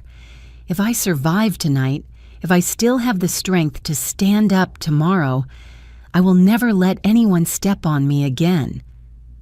Outside, the snow kept falling. But for the first time since the door at Lauren's house slammed shut, I felt something very small, very fragile inside me. Not hope, but clarity. The next morning, I was jolted awake by the light snapping on suddenly at 6 a.m. There was no alarm clock, no familiar smell of coffee, just the shuffling sound of slippers on the floor and a staff member's steady voice announcing breakfast. My body felt heavy as lead. I had barely slept the night before. Still, I sat up and carefully folded my blanket out of old habit, the habit of someone who once believed that small order could keep life from completely falling apart. After a simple breakfast of watery oatmeal and a weak cup of coffee, we were asked to line up at the end of the hallway. A small sign hung on the wall read, "Health screening, mandatory for new residents, mandatory health screening." I wasn't surprised. Places like this have to make sure there are no contagious diseases.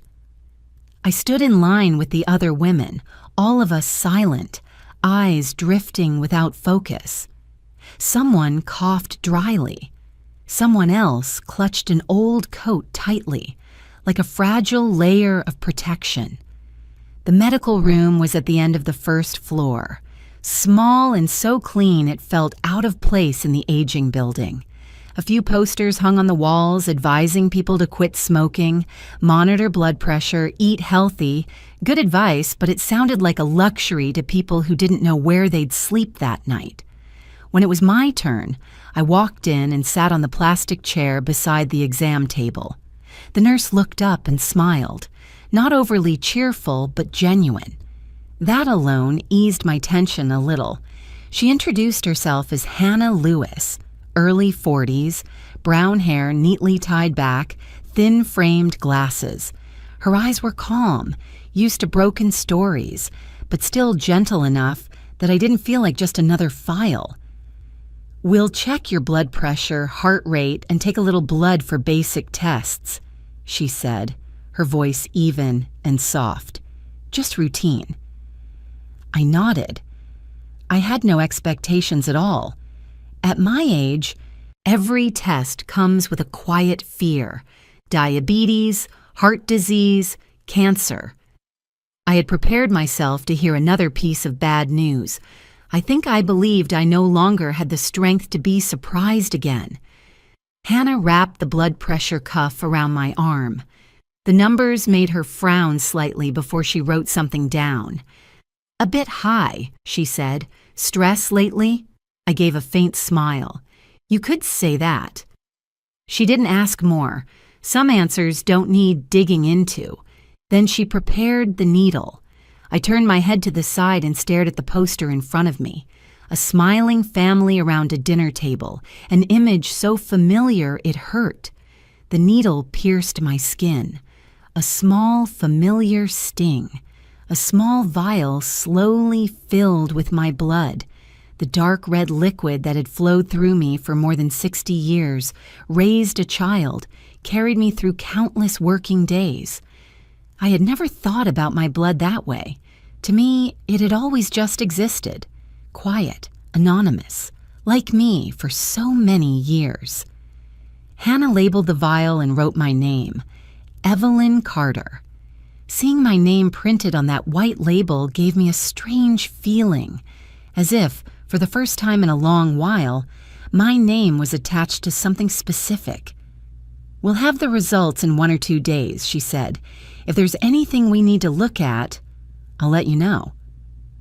I thanked her, stood up, and left the medical room without thinking much more about it. At that moment, my only simple thought was, I hope nothing serious shows up. The next 2 days crawled by. I went to the public library to stay warm and read newspapers. I scanned job listings, even though deep down I knew my age was an invisible wall. I returned to the shelter at night, ate dinner in silence, then lay back down on the bunk bed near the drafty window. On the 3rd day, as I was lining up for lunch, a staff member came looking for me. "Evelyn Carter," she called. "Nurse Hannah would like to see you." My heart tightened. In that instant, I thought, this is it.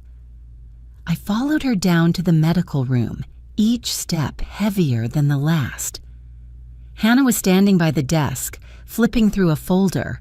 When she saw me, she looked up, and right then, I noticed something unusual. Not worry, not pity, but hesitation. She pulled out a chair and motioned for me to sit. "Evelyn," she began, slower than usual, "I need to talk to you about your test results." I clasped my hands tightly on my lap. "Is something wrong?" I asked, bracing myself for the familiar words. Hannah took a breath. "Not in the way you're thinking," she said. "Actually, your results are quite unusual." I frowned. At my age, unusual is never a comforting word. "Your basic numbers are fine," Hannah continued. "But during the blood tests, we found that you have a very rare type of antibody." I looked at her, confused. "An antibody?" She nodded and explained briefly, just enough for me to follow. "Some people, very rare, have unique immune traits, and I, based on the initial results, might be one of them. We need to run more advanced tests to confirm," Hannah said. "But if it's true, your blood could help another patient." I let out a soft laugh, not because it was funny. "Are you saying I have some strange disease?" I asked. "Or that I'm about to—" "No," Hannah interrupted firmly. "You don't have a dangerous illness, at least not from what we can see." I exhaled, but I still didn't understand. "Then what is it?" Hannah looked at me for a long moment, as if weighing every word. "There's a patient at one of our partner hospitals," she said. An older man in a coma. Standard treatments are no longer working. His family is searching for experimental options. I stayed silent. Each word seemed to move through the air very slowly. Your antibodies, Hannah continued, may be compatible with a therapy like that. If additional tests confirm it, your blood could save his life. The room seemed to shrink. I looked down at my hands that once wiped my child's nose, typed thousands of insurance files, trembled in the snowy wind just days ago. You're saying, save his life? I asked, my voice rough. Hannah nodded. It's possible. No one can promise anything, but the possibility is real. I didn't know how to react. My thoughts were spinning. I had prepared myself for bad news, not for this. The patient's family, Hannah went on, gentle but clear, is willing to pay a very large amount for this experimental therapy because it isn't covered by insurance. I looked up at her. A large amount? She nodded. She didn't say the number, but her eyes said everything. I sat there unable to speak. A strange feeling spread through me. Not joy, not exactly fear, but total shock. 3 days ago, I had been thrown out of a house because I no longer earned money. 3 days ago, I was a burden. And now, the only thing I had left, my own body, carried a value I had never imagined. I thought about Lauren, about the door slamming shut, about her cold words. Then I looked back at Hannah. "What do you need me to do?" I asked quietly. Hannah smiled, and in her eyes was something that looked like respect. "First, you need to know the choice is entirely yours," she said. "No one can force you." I just thought, "You should know that you are not worthless. You never were." Those words hit me harder than any diagnosis. I left the medical room walking slowly. The hallway looked the same, the lights just as cold, the other women still sitting in silence. But inside me, something had shifted. For the first time since the door at Lauren's house closed, I no longer felt erased. The only thing I had left turned out to have value. That day, Hannah drove me herself to the hospital. The air was still cold, snow not yet fully melted along the curb, but the sky was brighter than it had been in days. The car passed through downtown Columbus, where tall glass buildings reflected the pale winter sunlight. I had lived here nearly my entire life, yet this time everything looked unfamiliar, as if I were stepping into a world I had never been allowed to touch before. The hospital rose in front of me, large and silent, a pale concrete structure with endless rows of windows. The parking lot was nearly full. Ambulances moved in and out, lights flashing in the cold haze. I stood at the entrance for a few seconds, pulling my collar higher, my palms sweating despite the low temperature. I had brought Lauren to this hospital when she was little, during bouts of pneumonia or high fever. Back then, I was the anxious mother, gripping her hand, ready to do anything to protect her. Now I walked in alone, in a completely different role. Not a family member, not medical staff. I was a homeless woman carrying something whose value I barely understood. We took the elevator up. When the doors opened, a familiar smell hit me, the sharper scent of disinfectant, metal, and the cold air of medical equipment. The sign was clear, ICU, Intensive Care Unit. I swallowed. Hannah led me down a long hallway where machines hummed steadily, like the mechanical breathing of the entire floor.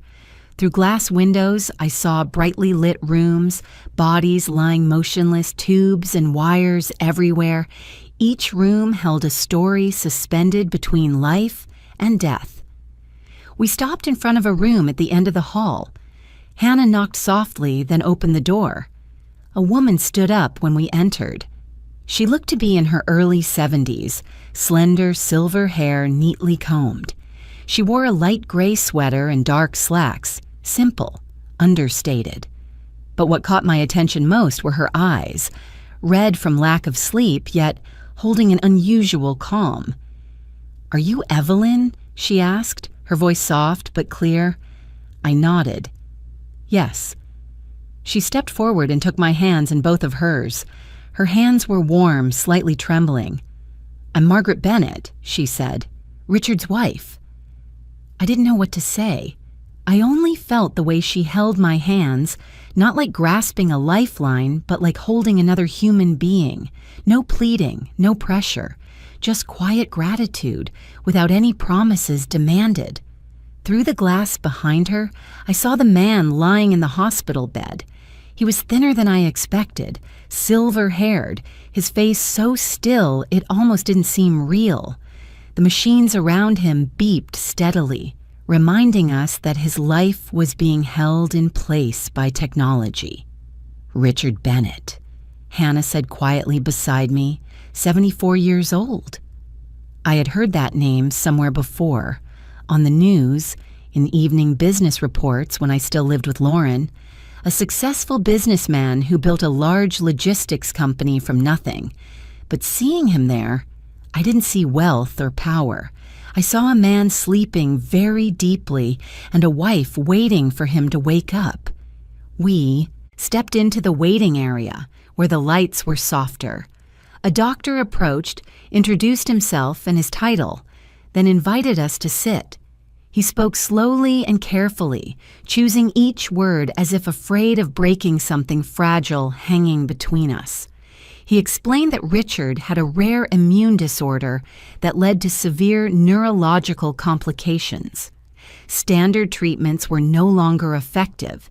He emphasized that the therapy they were considering was experimental, with no clear precedent and no guarantee of success. I listened, but my mind drifted. I watched Margaret sitting beside me, hands clasped, back straight, eyes fixed on the doctor. She didn't interrupt. She didn't press for answers. She listened like someone who had heard similar explanations too many times, yet still hadn't let go of hope. "We need completely voluntary consent," the doctor said, turning to me. "You have no obligation to do this, and you must understand the risks for both sides." I nodded. I didn't feel cornered. No one looked at me like a commodity. No one said I had to do this. That, more than anything, made me tremble. Then the doctor mentioned the compensation. The number was spoken lightly, professionally, as if it were just an administrative detail, but it landed in my ears like a stone. $500,000.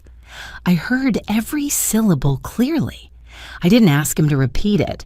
I just sat there staring at my worn shoes, the scuffs on the toes, trying not to laugh or cry at the absurdity of life. $500,000, an amount large enough to completely change the rest of my life. I thought about the small apartment I once had, about not having to line up at the shelter every night, about never again seeing the calculating look in my daughter's eyes whenever money came up. I imagined a small house with sunlit windows, with a table where I could sit and drink my morning coffee without anyone asking, "When are you leaving?" I also thought about Lauren, about what she had said. Someone who no longer earns money. I wondered what kind of look she would give me if she knew that number, but I didn't say it out loud. Not to the doctor, not to Margaret, and certainly not to my daughter. "I need time to think," I said, finally finding my voice. Margaret squeezed my hand gently.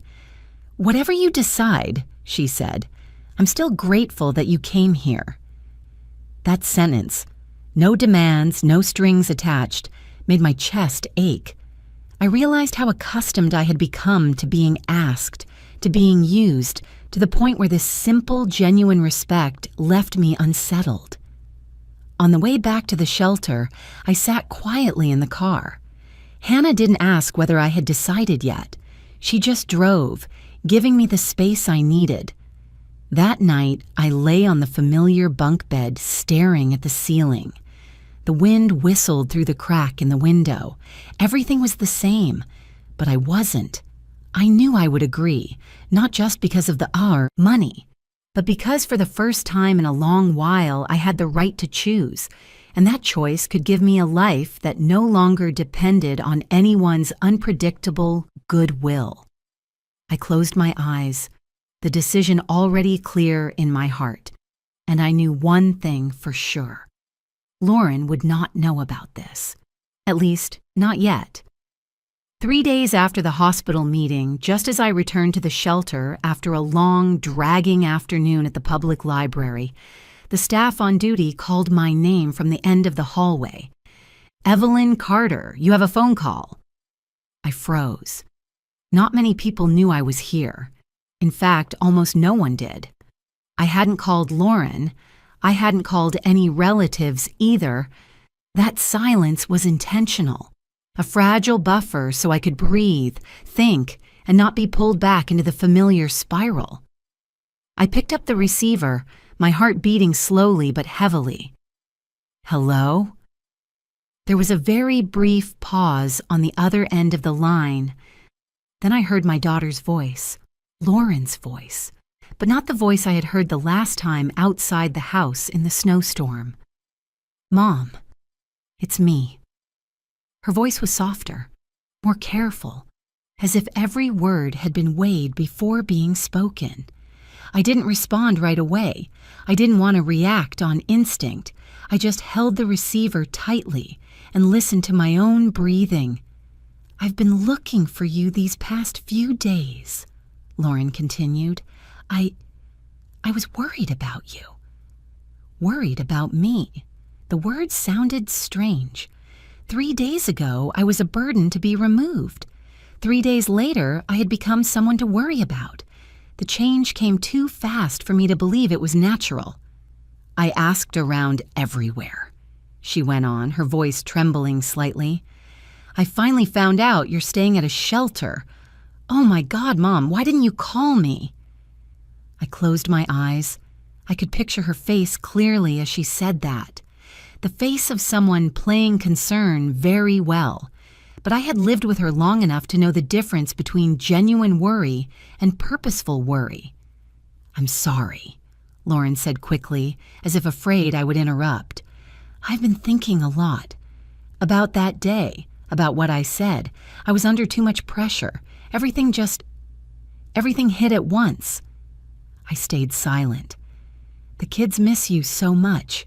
She shifted her tone, noticeably softer. "Tommy asks every night where Grandma is, the one who reads to him, and little Emily keeps an empty chair in the living room, saying it's for Grandma when she comes back." I bit my lip, not because I was moved, but because I recognized that familiar tactic. When money couldn't move me, Lauren always knew exactly what to use. "Mom," she said, almost whispering, "no matter what happens, we're still family. Family doesn't abandon each other." Family. That word coming from my daughter's mouth now no longer carried the sacred meaning I once believed in. It sounded like a key, meant to reopen a door she, herself, had slammed shut. "I want you to come home," Lauren said directly after a brief pause. "Home is still your home. I've been thinking these past few days.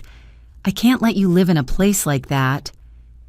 I opened my eyes and looked at the wall in front of me. Pale beige, a thin crack running along the edge of the ceiling. The silence was so complete I could hear the clock ticking in the hallway. "I'll rearrange everything," Lauren said. "We'll figure something out. Jason agrees too. You just need to come back." Jason agrees.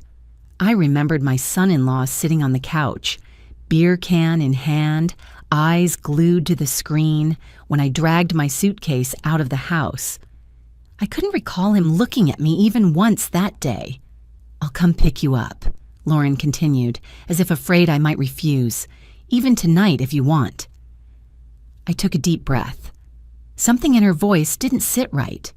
Too rushed, too eager, as if she were afraid I might disappear again. "Lauren," I said at last. My voice was so calm it surprised even me. "How did you know I was here?" There was a very brief silence on the other end of the line, but it was long enough. I asked around," she replied. "Someone I know, at church." I didn't ask more. I didn't need to press. I had heard what I needed to hear, or rather, what she hadn't said. She knew more than she was admitting. "I heard that you saw a doctor," Lauren said quietly.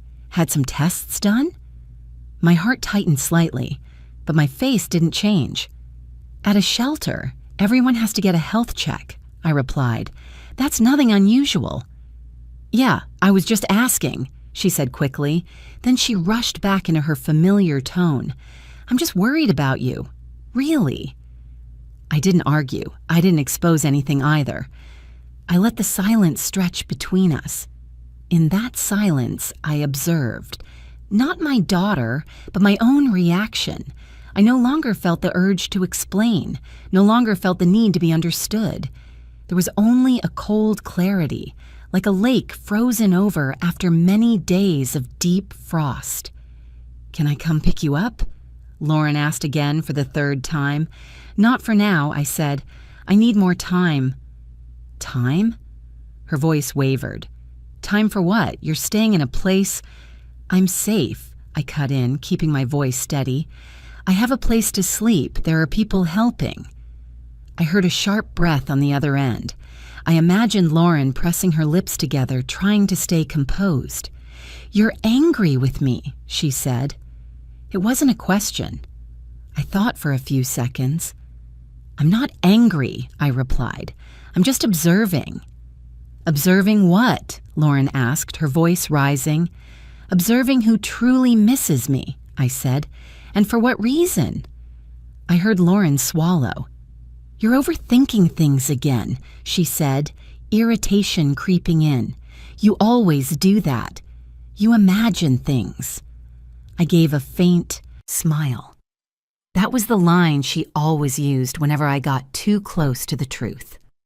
"Lauren," I said slowly, "I didn't say I'm not coming back. I just said not yet." I hung up before she could respond. I stood there, the receiver still warm in my hand, and felt one thing very clearly. That call didn't come from pure longing. It carried worry, but not worry for me. Worry about something that might be about to happen. That evening, I didn't go to sleep right away. I sat on the bunk bed, opened my small handbag, and took out the old notebook I always carried with me. It had been with me for years, filled with to-do lists, numbers, things I didn't want to forget. I opened to a blank page. For the first time, I didn't write about bills. I didn't write about having to apologize to anyone. I wrote only one line. Say nothing more. Observe. Keep it secret. I didn't know exactly how much Lauren had found out, but I knew one thing for certain. She wasn't looking for me just because of family, and if she thought I was still the woman who would rush back just because of the word family, then this time she had misjudged me. Outside the window, the wind grew stronger. Snow hit the glass with dry, sharp sounds. I pulled the blanket up, lay down, and in that familiar darkness, I began preparing for what came next, not with impulsiveness, but with silence. Silence this time was my weapon. The first treatment was scheduled for Monday morning. I woke up very early, even before the hallway lights came on. Not from anxiety, but because my body was used to waking early after decades of routine. I folded my blanket, got dressed, and sat waiting in silence, listening to the familiar sounds of the shelter slowly waking up. Hannah arrived to pick me up right on time. In the car, she spoke very little, only asking if I was okay, if I needed to stop. I answered briefly. My mind had no room left for wandering thoughts. Everything felt unusually focused, as if I were stepping into a task that simply needed to be done. At the hospital, everything moved quickly but carefully. I was led into a private treatment room, brighter and quieter than I had expected. A reclining chair stood in the center, next to machines with neatly coiled transparent tubes. The familiar disinfectant smell was there, but it no longer overwhelmed me, like it had the first time I entered the ICU. Margaret was already there when I arrived. She stood up immediately, relief flickering in her eyes when she saw me. "Thank you for coming," she said sincerely, without a trace of politeness for show. I nodded, unsure how to respond adequately. As I sat down in the chair, the nurse began preparing. The needle, the tubing, the precise, practiced movements. I looked up at the ceiling, where the white lights shone more gently than I had expected. I breathed evenly, trying to keep my body relaxed. While waiting for the machine to start, I turned my head toward the large glass window separating the treatment room from the ICU outside. Through the glass, I could see Richard's room. He lay there just as before, unmoving. But today, as I looked more closely, a strange feeling crept into me. A vague familiarity with no clear source. I had seen many faces in my life. At work, at Lauren's school, in the old neighborhood. But this wasn't like logically recognizing someone.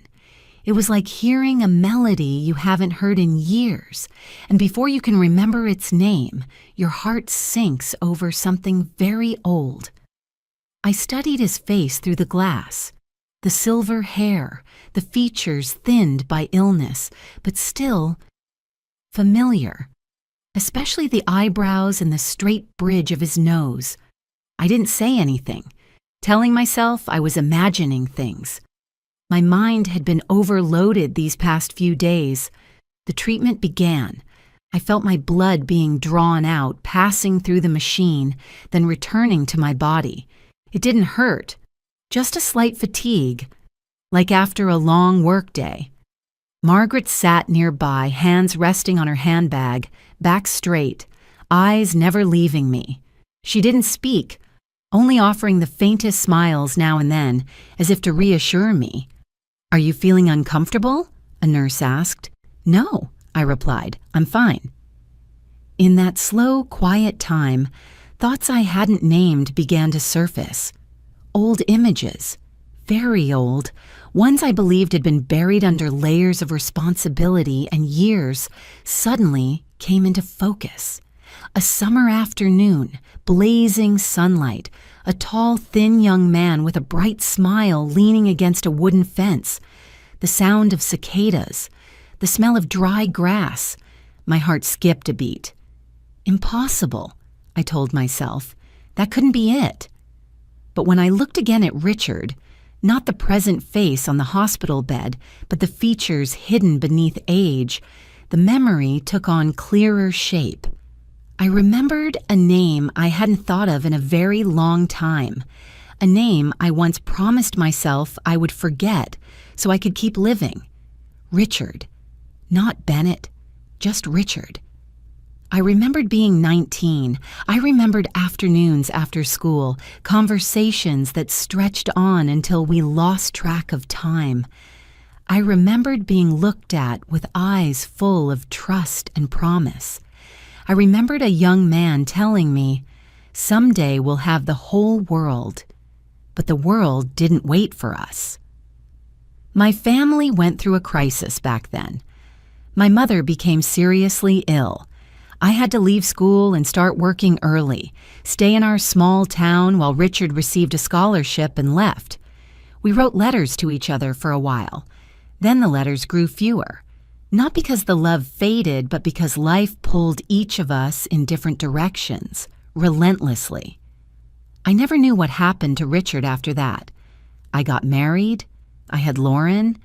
I stayed so busy there was no space left for unanswered questions, and over time, that memory was tucked away in a very deep corner, one I no longer touched, until now. A chill ran down my spine. I turned to Margaret. She was looking at me, her eyes gentle but sharp, as if she had noticed the change in me. "Are you all right?" she asked softly. I nodded, but my throat tightened. I didn't know what I should ask, or whether I should ask anything at all. I was afraid of breaking this fragile balance, afraid that if I spoke it out loud, everything would become complicated in ways I couldn't foresee. But Margaret spoke first. "Perhaps Richard feels familiar to you," she said very slowly. Not as a question, but as a gentle confirmation. I looked at her, my heart pounding. "I'm not sure," I replied. "It's just a feeling." Margaret gave a sad smile. "He once told me about someone," she said, "a long time before he met me." I held my breath. "A girl from his old hometown," she continued. "He said she was his first love, the person he never forgot." I felt my hand tremble slightly on the armrest. All the sounds around us seemed to fade away. Only Margaret's voice remained, clear down to every word. "He tried to find you," Margaret said, "many years ago, but he couldn't." I closed my eyes. The years of silence, the letters that were never answered, the questions that were never asked. All of it suddenly came together into a picture I hadn't known I was missing. "You knew about this?" I asked, my voice rough. Margaret nodded. "I knew," she said, "from the very beginning. Richard never hid it from me. He was always honest."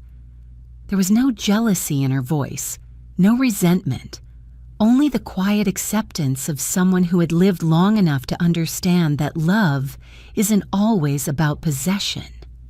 "He loves me," Margaret went on very firmly, "and I know that. But I also know there's a part of his heart that belongs to the past. I never saw that as a threat." Tears spilled over before I could stop them, not from pain, but from a feeling that was too full. A deep, quiet emotion stretched across more than 40 years, finally finding its name. Margaret's kindness left me stunned. She didn't look at me as someone intruding on her marriage. She looked at me as an old piece of her husband's life, one that had unexpectedly returned at a moment no one could have predicted. "Maybe it isn't a coincidence," Margaret said softly, glancing toward the ICU room, "that you're the one who can help him." I looked at Richard, the man who had once been the young man standing by a wooden fence, the man I had loved, then lost, then buried in memory. Now his life was tied to my blood in a way no one could have planned with reason. In that moment, I understood something very clearly. This wasn't just about money, not just a deal, not just a chance for me to stand on my own again. This was a circle closing after more than 40 years. A connection I thought was lost had only been sleeping. And for the first time since my life collapsed in that snowstorm, I felt like I was standing in the right place. Not as someone being used, but as part of something larger than my own losses. The treatment machine let out a soft beep, signaling the first phase was complete. I opened my eyes and took a deep breath. I knew I would continue, without hesitation, without turning back. Lauren didn't wait long. Just 2 days after the second treatment, while my body was still tired and my mind hadn't fully returned to its normal rhythm, she showed up, without notice, without asking, as if her patience had completely run out. That afternoon was dull and gray. I was sitting in the shelter's common room, halfway through an old book borrowed from the library. Outside the glass doors, the snow had stopped falling, but the sky still felt heavy, as if it wasn't ready for any thaw yet. The front desk worker approached me carefully. "Ms. Evelyn, someone is here to see you. Says she's your daughter." I closed the book and set it on the table. I wasn't surprised. Just a familiar chill settled in, the kind you feel when you know pain is coming but still have to face it. Lauren stood in the lobby wearing the expensive beige coat I remembered clearly, one I had helped pay for 2 years ago as a birthday gift. Light makeup, neatly styled hair. She didn't look like someone searching for her mother after days apart. She looked like someone arriving to deal with unfinished business.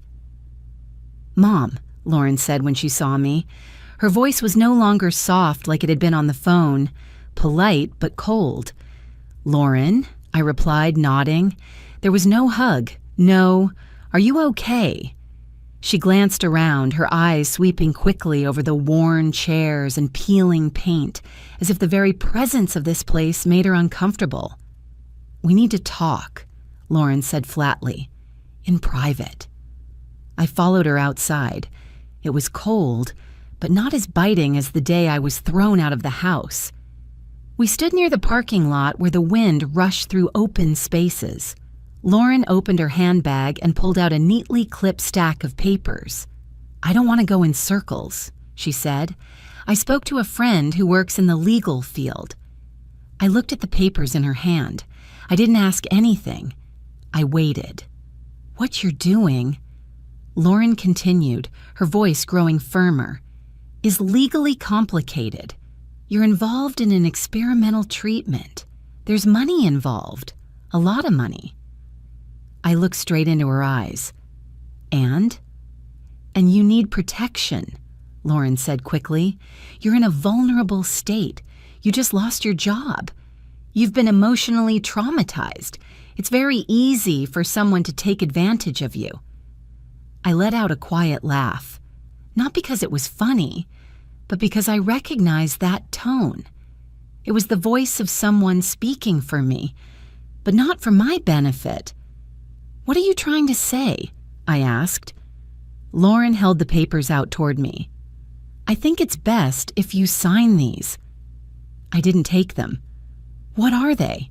"Temporary power of attorney," Lauren replied. "It allows me to manage financial decisions related to that money on your behalf." I looked at my hands, thin hands, spotted with age, hands that had worked nonstop for 30 years, held her as a child, signed hundreds of documents over a lifetime, and yet had never trembled like this, not from fear, but from a very different kind of pain. "Manage it for me," I repeated slowly. "Yes," Lauren said. "You're not used to handling amounts like that. I have more experience. I just want to make sure everything is handled properly. Taxes, legal responsibility, risks if there are disputes." "You're talking as if I'm no longer capable of understanding things," I said. Lauren sighed, as if I were making things harder than they needed to be. "Mom, don't overreact. This is just a precaution." I looked at her, very carefully, and for the first time I no longer saw my daughter in her eyes.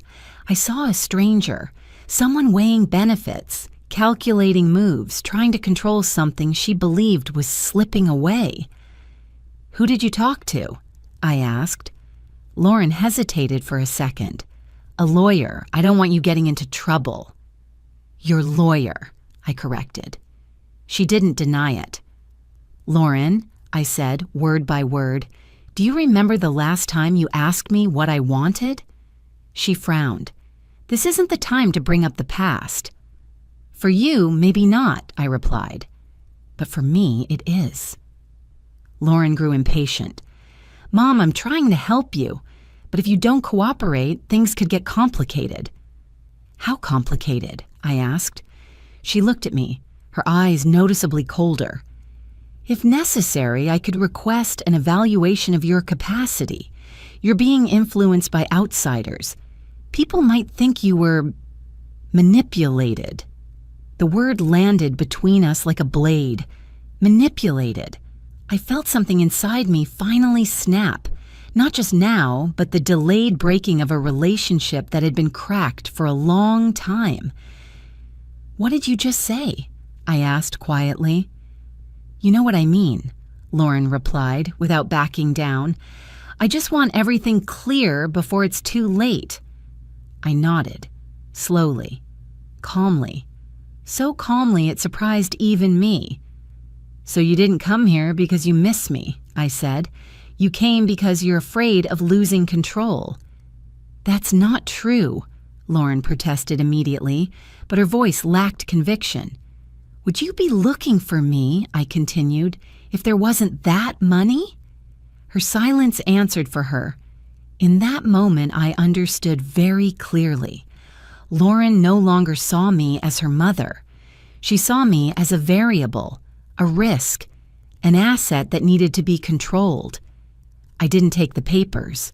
I didn't argue further. "You should go," I said. "I need time to think." "You can't make decisions on your own," Lauren snapped. "I'm clear-headed enough to know I'm not signing anything today," I cut in, "and you don't have the right to force me." Lauren stared at me for a few seconds, then shoved the papers back into her bag. "I'm just trying to do the right thing," she said coldly.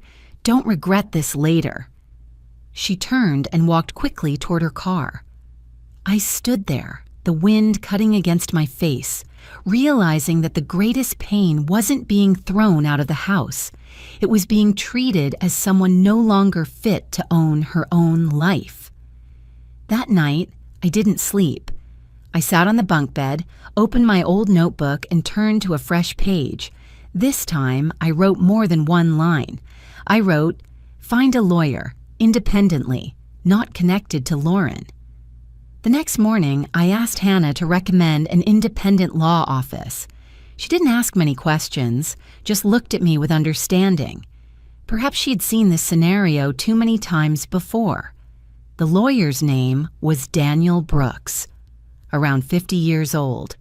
He spoke slowly and clearly. He listened as I told my story, without interrupting, without judging.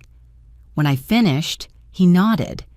"You have every right to protect yourself," he said, "and the first step is making sure no one can use concern as a reason to take away your right to decide." We completed a formal capacity declaration, clear, thorough, no ambiguity. We drafted a temporary will, not because I thought I was about to die, but because I understood that when money appears, so does greed. For the first time in my life, I signed documents not to serve someone else, but to protect myself. When I left the law office, I walked slowly along the sidewalk dusted with thin snow. It was cold, yet my chest felt strangely warm. I had lost many things, but at least I was no longer a woman anyone could step on in the name of family. And for the first time in many years, I knew one thing for certain. I was standing on my own side. The fifth treatment took place on a morning that was unusually quiet. No snow, no rain, just a thin layer of clouds covering the city sky, softening the light that filtered into the hospital like diluted watercolor. I arrived earlier than usual, sat in the familiar waiting room, my small bag in my hands, feeling a calm I hadn't expected. My body had grown accustomed to the rhythm of the treatments. The fatigue was still there, but it no longer frightened me. I understood the light dizziness, the moments of weakness, and the hollow feeling after each blood draw weren't signs of loss, but of a process moving in the right direction. I no longer thought about money when I entered the treatment room. Strangely enough, that was true. I thought about something else, something softer, deeper. Margaret arrived shortly after me. She wore a light gray sweater, her hair neatly tied back. Her eyes looked different that day, less worn, more hopeful, as if a small light had been lit inside her, bright enough to guide the way. The doctor said some of the numbers look very promising, she said softly as she sat beside me. We'll know more after today. I nodded. I didn't ask anything further. I had learned that some things don't need to be spoken aloud to matter. Margaret's silence then wasn't worry. It was waiting. Inside the treatment room, the machine started up, producing steady, familiar sounds. The nurse checked the readings and took careful notes. I closed my eyes and breathed deeply. Each time the needle touched my skin, I thought about the years I had endured in silence. Not from submission, but because I once believed it was the only way to love. This time, I let my thoughts drift gently. I thought of a long ago afternoon in a small town where Richard and I once sat by the river, talking about big dreams and the voices of people who still believed time was always on their side. I thought of the years I spent being a mother, an employee, the stable woman in everyone's eyes, yet never truly asking myself whether I was happy. When the treatment ended, a nurse hurried into the room, her expression unusual. She looked at Margaret first, then at me. "Please wait a moment," she said. "The doctor wants to see you right away." My heart tightened slightly, not from fear, but from a very strong intuition. Margaret stood up, her hand trembling faintly. I followed her out down the long hallway leading back to the ICU. Each step seemed slower than usual, as if the space itself were stretching to test our patience. Dr. Bennett stood outside the room, his face serious but his eyes bright. He didn't waste time. "There's a response," he said. "A clear one." Margaret raised a hand to cover her mouth. For a few seconds, my mind went completely blank. "What kind of response?" she asked, her voice shaking. "Increased neurological activity," the doctor replied. "We've seen steady improvement over the past 2 days, but this morning it was stronger, much stronger." He opened the door and gestured for us to come in. Richard lay there, still thin, still connected to the familiar machines. But something had changed. I noticed it immediately, even before the doctor said anything more. His eyelids twitched, not a random reflex, a deliberate movement. Margaret gripped my hand tightly. "Richard," she called, her voice breaking. For a few seconds, nothing happened. Then, his eyes opened very slowly, very heavily, as if he had to pull an entire ruined world out of a long sleep to return. The air in the room froze. "Richard," Margaret whispered, tears spilling over. He looked around, his gaze cloudy, disoriented. Then his eyes stopped, not on Margaret, not on the doctor, but on me. I stood there, my heart pounding. I didn't move. I didn't dare breathe too deeply. His lips moved slightly, no sound. Then again. This time, very softly, very weak, but enough for me to hear. "Evelyn." The entire room erupted. Margaret broke into sobs. The doctor turned, signaling the medical team. Nurses rushed in. Equipment was adjusted. Rapid medical instructions filled the air. But all those sounds felt distant to me. He said my name, not Margaret. Not a mistaken name.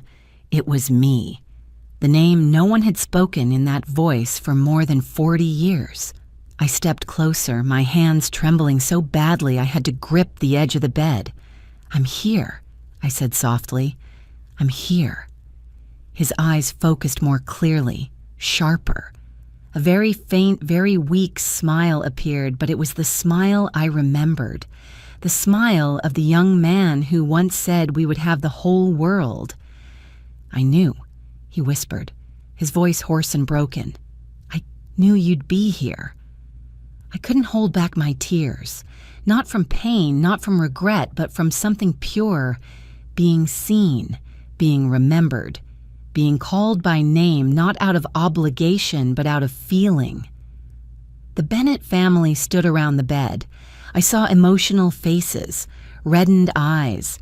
There was no discomfort, no suspicious glances. No one asked why he had called my name. No one asked me to step back. No one mentioned money. Margaret turned to me, tears streaming down her cheeks, but she smiled. "Thank you," she said. "Thank you for bringing him back." I shook my head. "No," I said. "We did this together." Over the next few hours, Richard became more alert. He didn't speak much. Each sentence required enormous effort, but he held Margaret's hand. He looked at his children. He looked at me, as if trying to memorize every detail, afraid that if he blinked, it would all disappear. No one asked anything of me. No one asked how long I would continue treatment, how I would receive the money, or what I planned to do next. No one mentioned responsibility or obligation. I wasn't placed in a position where I had to repay anything. For the first time in a very long while, I was simply present, and that was enough. That evening, I sat alone in my small room at the shelter, looking out the window. Streetlights cast a golden glow over the thin layer of snow. I thought about Lauren, about the stack of power of attorney papers, about the way she had looked at me as something that needed to be controlled. Then I thought about Margaret, about the way she held my hand, about how the Bennett family stood around the hospital bed without asking a single question about me except whether I was okay. And I understood. Real family doesn't come from blood or beautiful words. It comes from respect, from not treating someone as a means to get what you want. I had lived too long in a family where love always came with conditions. And now, standing before an undeniable miracle, I finally realized how many years I had confused obligation with love. Richard had woken up, but the one who truly awakened was me. The news that Lauren had lost her house reached me on a morning that seemed perfectly ordinary. I was sitting in the small room at the shelter, organizing a few personal belongings, when my phone vibrated. An unfamiliar number. I stared at the screen for a few seconds before answering, no longer rushing the way I used to. "Hello?" Lauren's voice came through immediately, hoarse and urgent. No small talk, no awkward greetings. "Mom, I don't have a place to live anymore." I closed my eyes and leaned back in the chair. I had sensed this would happen. I just hadn't expected it to come so soon. "The bank foreclosed on the house," Lauren went on, her breathing rapid. "Jason, he really lost his job this time. For real. We can't manage anymore." I didn't speak. I let the silence stretch. Not as punishment, but to hear everything my daughter was trying to say and everything she wasn't. "Mom," Lauren lowered her voice, sounding weaker. "I know I was wrong. I know I said things I shouldn't have. But now we really need you." The sentence fell into the familiar space between us, just as it had so many times before. The only difference was that this time, I didn't rush to fill it. "What about the kids?" I asked evenly. Lauren seemed ready for that question. "Tommy and Emily, they're panicking, Mom. They don't understand what's happening. Tommy cries all night. Emily keeps asking when we can go back to the old house." My throat tightened. Images of the two children came sharply into focus. Our evenings reading together, the mornings I made breakfast before work. They weren't at fault. I knew that better than anyone. "Mom," Lauren said, her voice beginning to tremble deliberately, "you can't abandon your grandchildren. No matter what, you're still their grandmother." Grandmother. Not mother, not family. A role. One I was reminded of whenever emotions needed to be stirred. "What do you want?" I asked.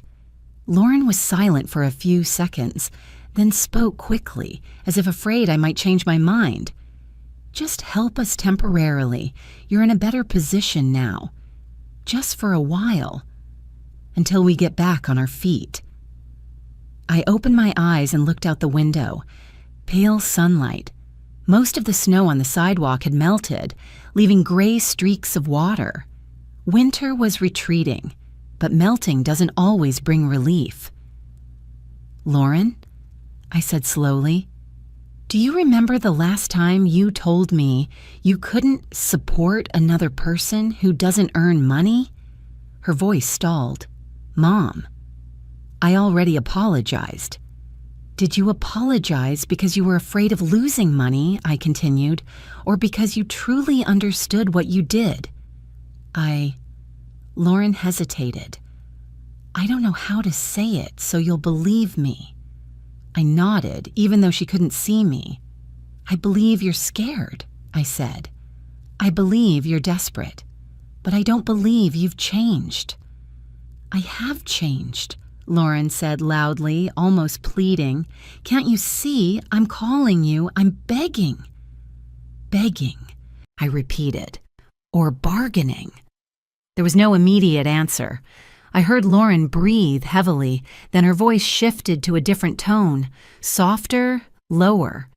"Mom," she said, "you can endure this, but the kids can't. Do you want them sleeping on someone else's couch? Growing up, feeling abandoned?" That sentence struck the deepest part of me. I felt a pain I knew all too well.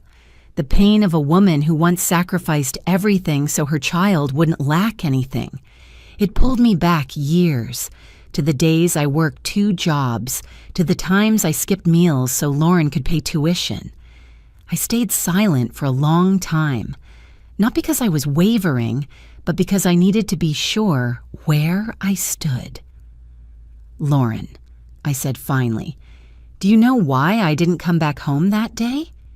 "Because you were angry," she answered quickly. "No," I said, "because I realized something." "What?" "That if I keep rescuing you from the consequences of your choices," I said clearly, word by word, "you will never learn how to take responsibility for your own life." "But this time is different," Lauren pleaded. "This time it's for the kids." I closed my eyes. Images of Tommy and Emily rose again. My heart hurt, truly hurt. But the pain no longer disoriented me. "I love my grandchildren," I said. "That hasn't changed." Then, "But I won't return to the role of unconditional rescuer," I cut in. "Not for you, not for anyone." "So you're going to let them be homeless?" Lauren snapped, anger creeping in. "No," I replied. "You and Jason are adults. You can find solutions. A smaller apartment, different jobs, community assistance. Many families have had to do the same." "But you have money," Lauren blurted out. "You could fix everything with just 1 check." "And then what?" I asked. "Then you'd make decisions for me again. Calculate how much I'm worth. Remind me that family only exists when it's convenient." Lauren fell silent. I heard her crying, not an outburst, but tight, frustrated sobs. "You're cruel," Lauren said. "You've changed." I opened my eyes and looked straight at the light outside the window. "Yes," I said, "I have changed. Before, you would never say no," Lauren went on. "No matter what, you would help." "Before, I was afraid of being abandoned," I replied. "Now I'm not." The words rang clearly inside me, not as a declaration, but as an accepted truth. "I don't hate you," I added, my voice softening, "but I can't keep sacrificing myself so you can feel secure." "Then who are you choosing?" Lauren asked, her voice turning cold. "Those strangers?" I gave a sad smile. "I'm choosing myself." The call ended quietly. No goodbye. Just a long pause, and then Lauren hung up. I set the phone down on the table. My hands didn't shake. My chest didn't tighten the way I had expected. There was real, Sadness. Sadness for my daughter, for my grandchildren, for what could have been different. But beneath that sadness was a steadiness I had never known before. For the first time in my life, I said no without guilt, without feeling selfish, without feeling ungrateful, without feeling like a bad mother. I simply felt like a woman who had lived long enough to understand that love does not mean self-destruction. That evening, I went to the hospital to visit Richard. He was speaking more. His voice was still weak, but his eyes were bright. Margaret sat beside the bed, holding his hand. They looked at me as I entered, smiling without conditions. "Are you okay?" Margaret asked. I nodded. "I am." And it wasn't a polite answer. I didn't turn back. And for the first time, I knew for sure I was moving in the right direction. I signed the papers to buy my house on an early spring morning, when the city still held scattered patches of old snow that hadn't fully melted yet. The air was cold, but the sunlight was different, no longer the heavy gray of winter, but a pale, clear light, like a reminder that everything can begin again. The house wasn't big. 2 small bedrooms, a living room just large enough for a sofa and a bookshelf, and a bright kitchen with a window looking out onto the backyard. Nothing luxurious, no white picket fence like in the movies. But when I stepped across the threshold for the first time with the keys in my hand, I knew with absolute clarity this was my home, not my daughter's house, not a place I was staying temporarily, not a roof tied to conditions, just a home, mine. I stood for a long time in the empty living room, listening to the soft echo of my footsteps on the newly polished wooden floor. The sound made me smile. For years, I had learned to walk quietly, to take up as little space as possible, to exist in a way that wouldn't inconvenience anyone. And now, my footsteps were allowed to be heard, without apology, without hesitation. I bought the house about a 10-minute walk from Richard and Margaret's place, not because I wanted to cling to them, but because I valued the right kind of closeness. Near, but not merged. Connected, but not dependent. Margaret helped me choose the curtains. Richard, once his health had improved, planted a few flower bushes with me in the front yard. We didn't talk much about the past. We didn't need to. Some things once acknowledged don't need to be repeated. I moved into the new house quietly.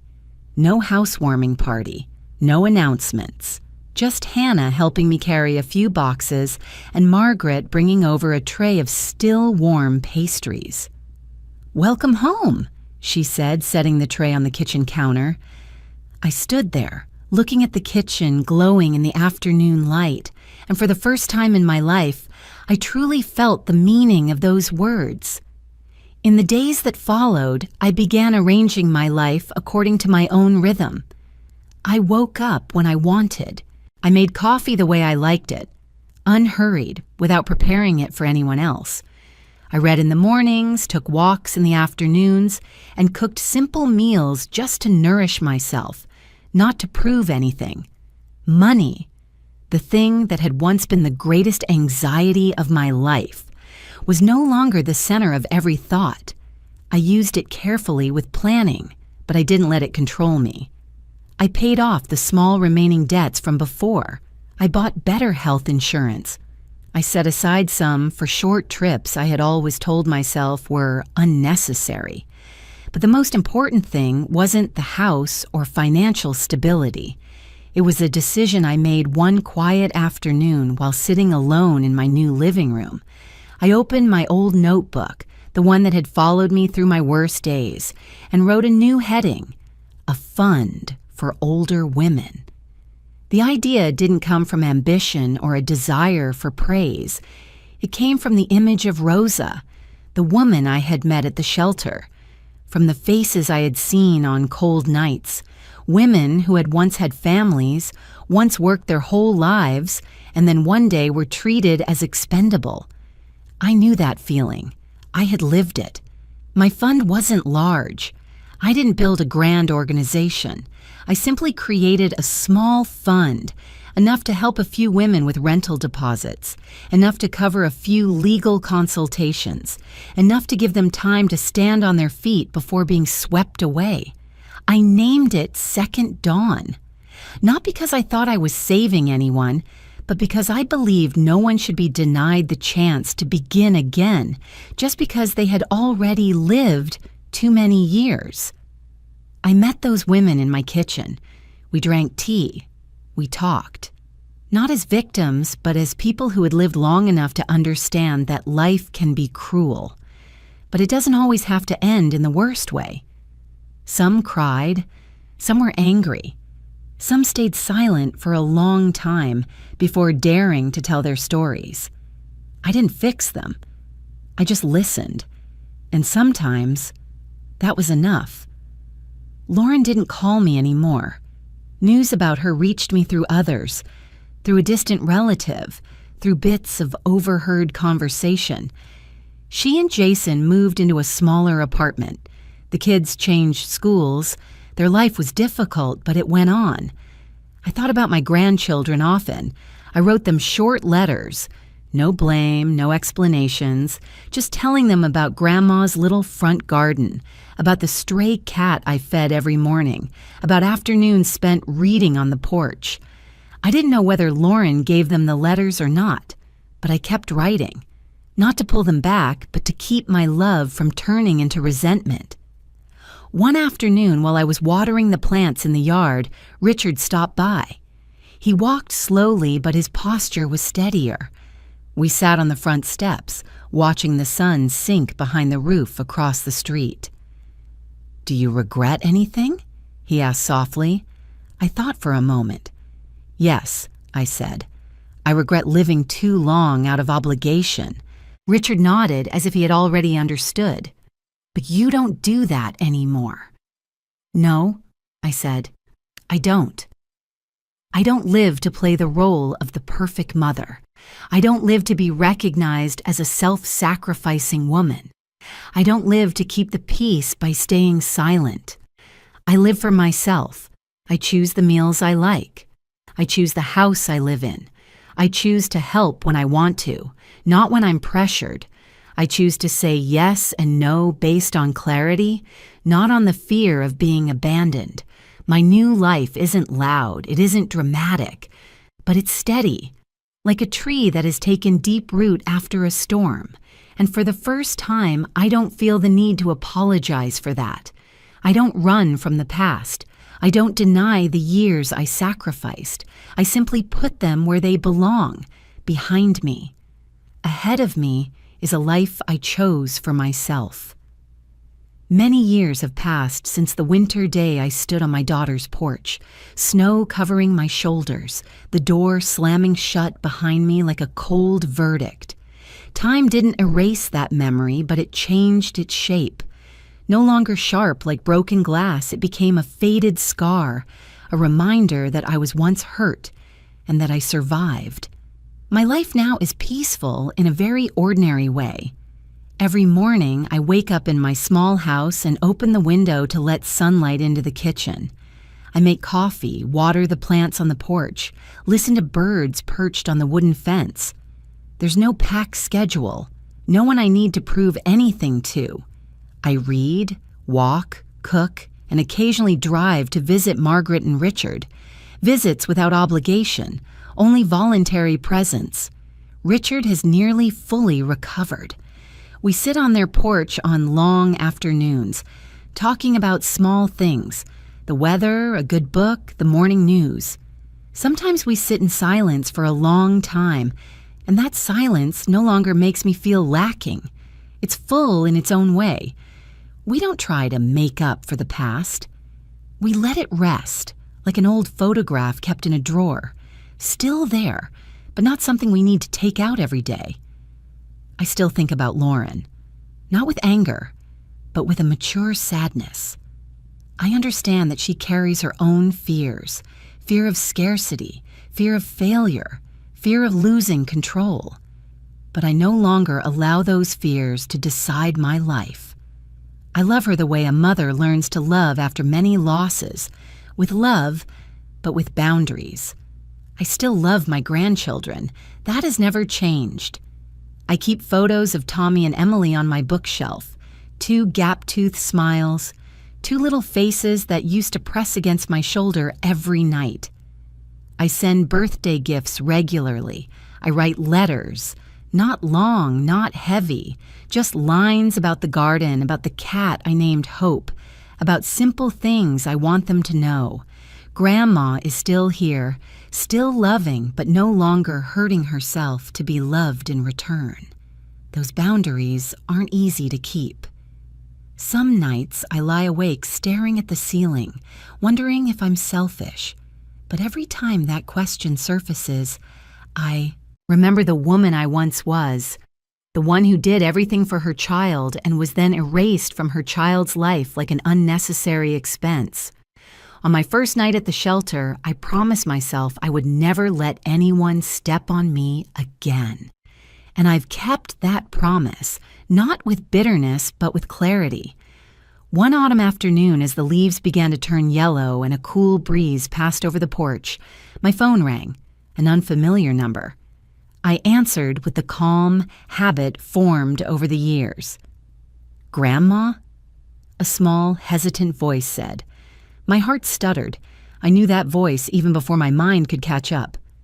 "Tommy?" I asked, my voice trembling just slightly. "Yes," he said. I found your number in the contacts. Mom doesn't know." I sat down in the chair, gripping the phone tightly. "Are you okay?" "I'm okay," he said. "I just wanted to hear your voice." That one sentence dissolved every defense I had. I closed my eyes, letting the autumn wind brush my cheek and listen to every breath of the grandchild I had missed every day. We didn't talk long, about his new school, about math, which he didn't like, about Grandma's cat. He didn't ask why I didn't come back to live with the family. He didn't blame me. He was simply there, and that presence planted a small but steady hope inside me. After the call, I sat on the porch for a long time. Leaves drifted down onto the walkway. I understood then that seeds of love never disappear completely.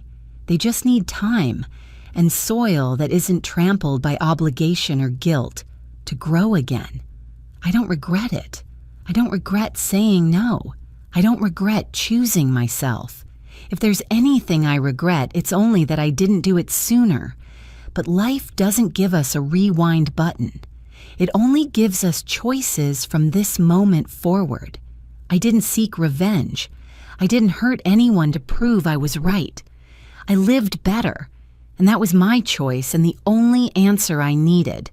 I built a life where I am respected, where help is voluntary, where family is not a chain. Now, looking back, I understand that I lost one family, a family where love came with conditions, but I found myself again, the woman who has the right to choose how to live, how to love, and how to move forward. I'm telling this story not to blame anyone. I'm telling it to remember that sometimes leaving isn't running away, it's returning to yourself. And maybe, somewhere in this story, you see a part of yourself too. What city are you listening from? If you've ever been treated like a burden, please remember, your worth does not live in anyone else's wallet or decisions. Leave a comment. I truly want to know your story. Thank you for staying until the end. And if you'd like to hear more stories like this, please like, subscribe, and stay with me. I still have so much more to tell.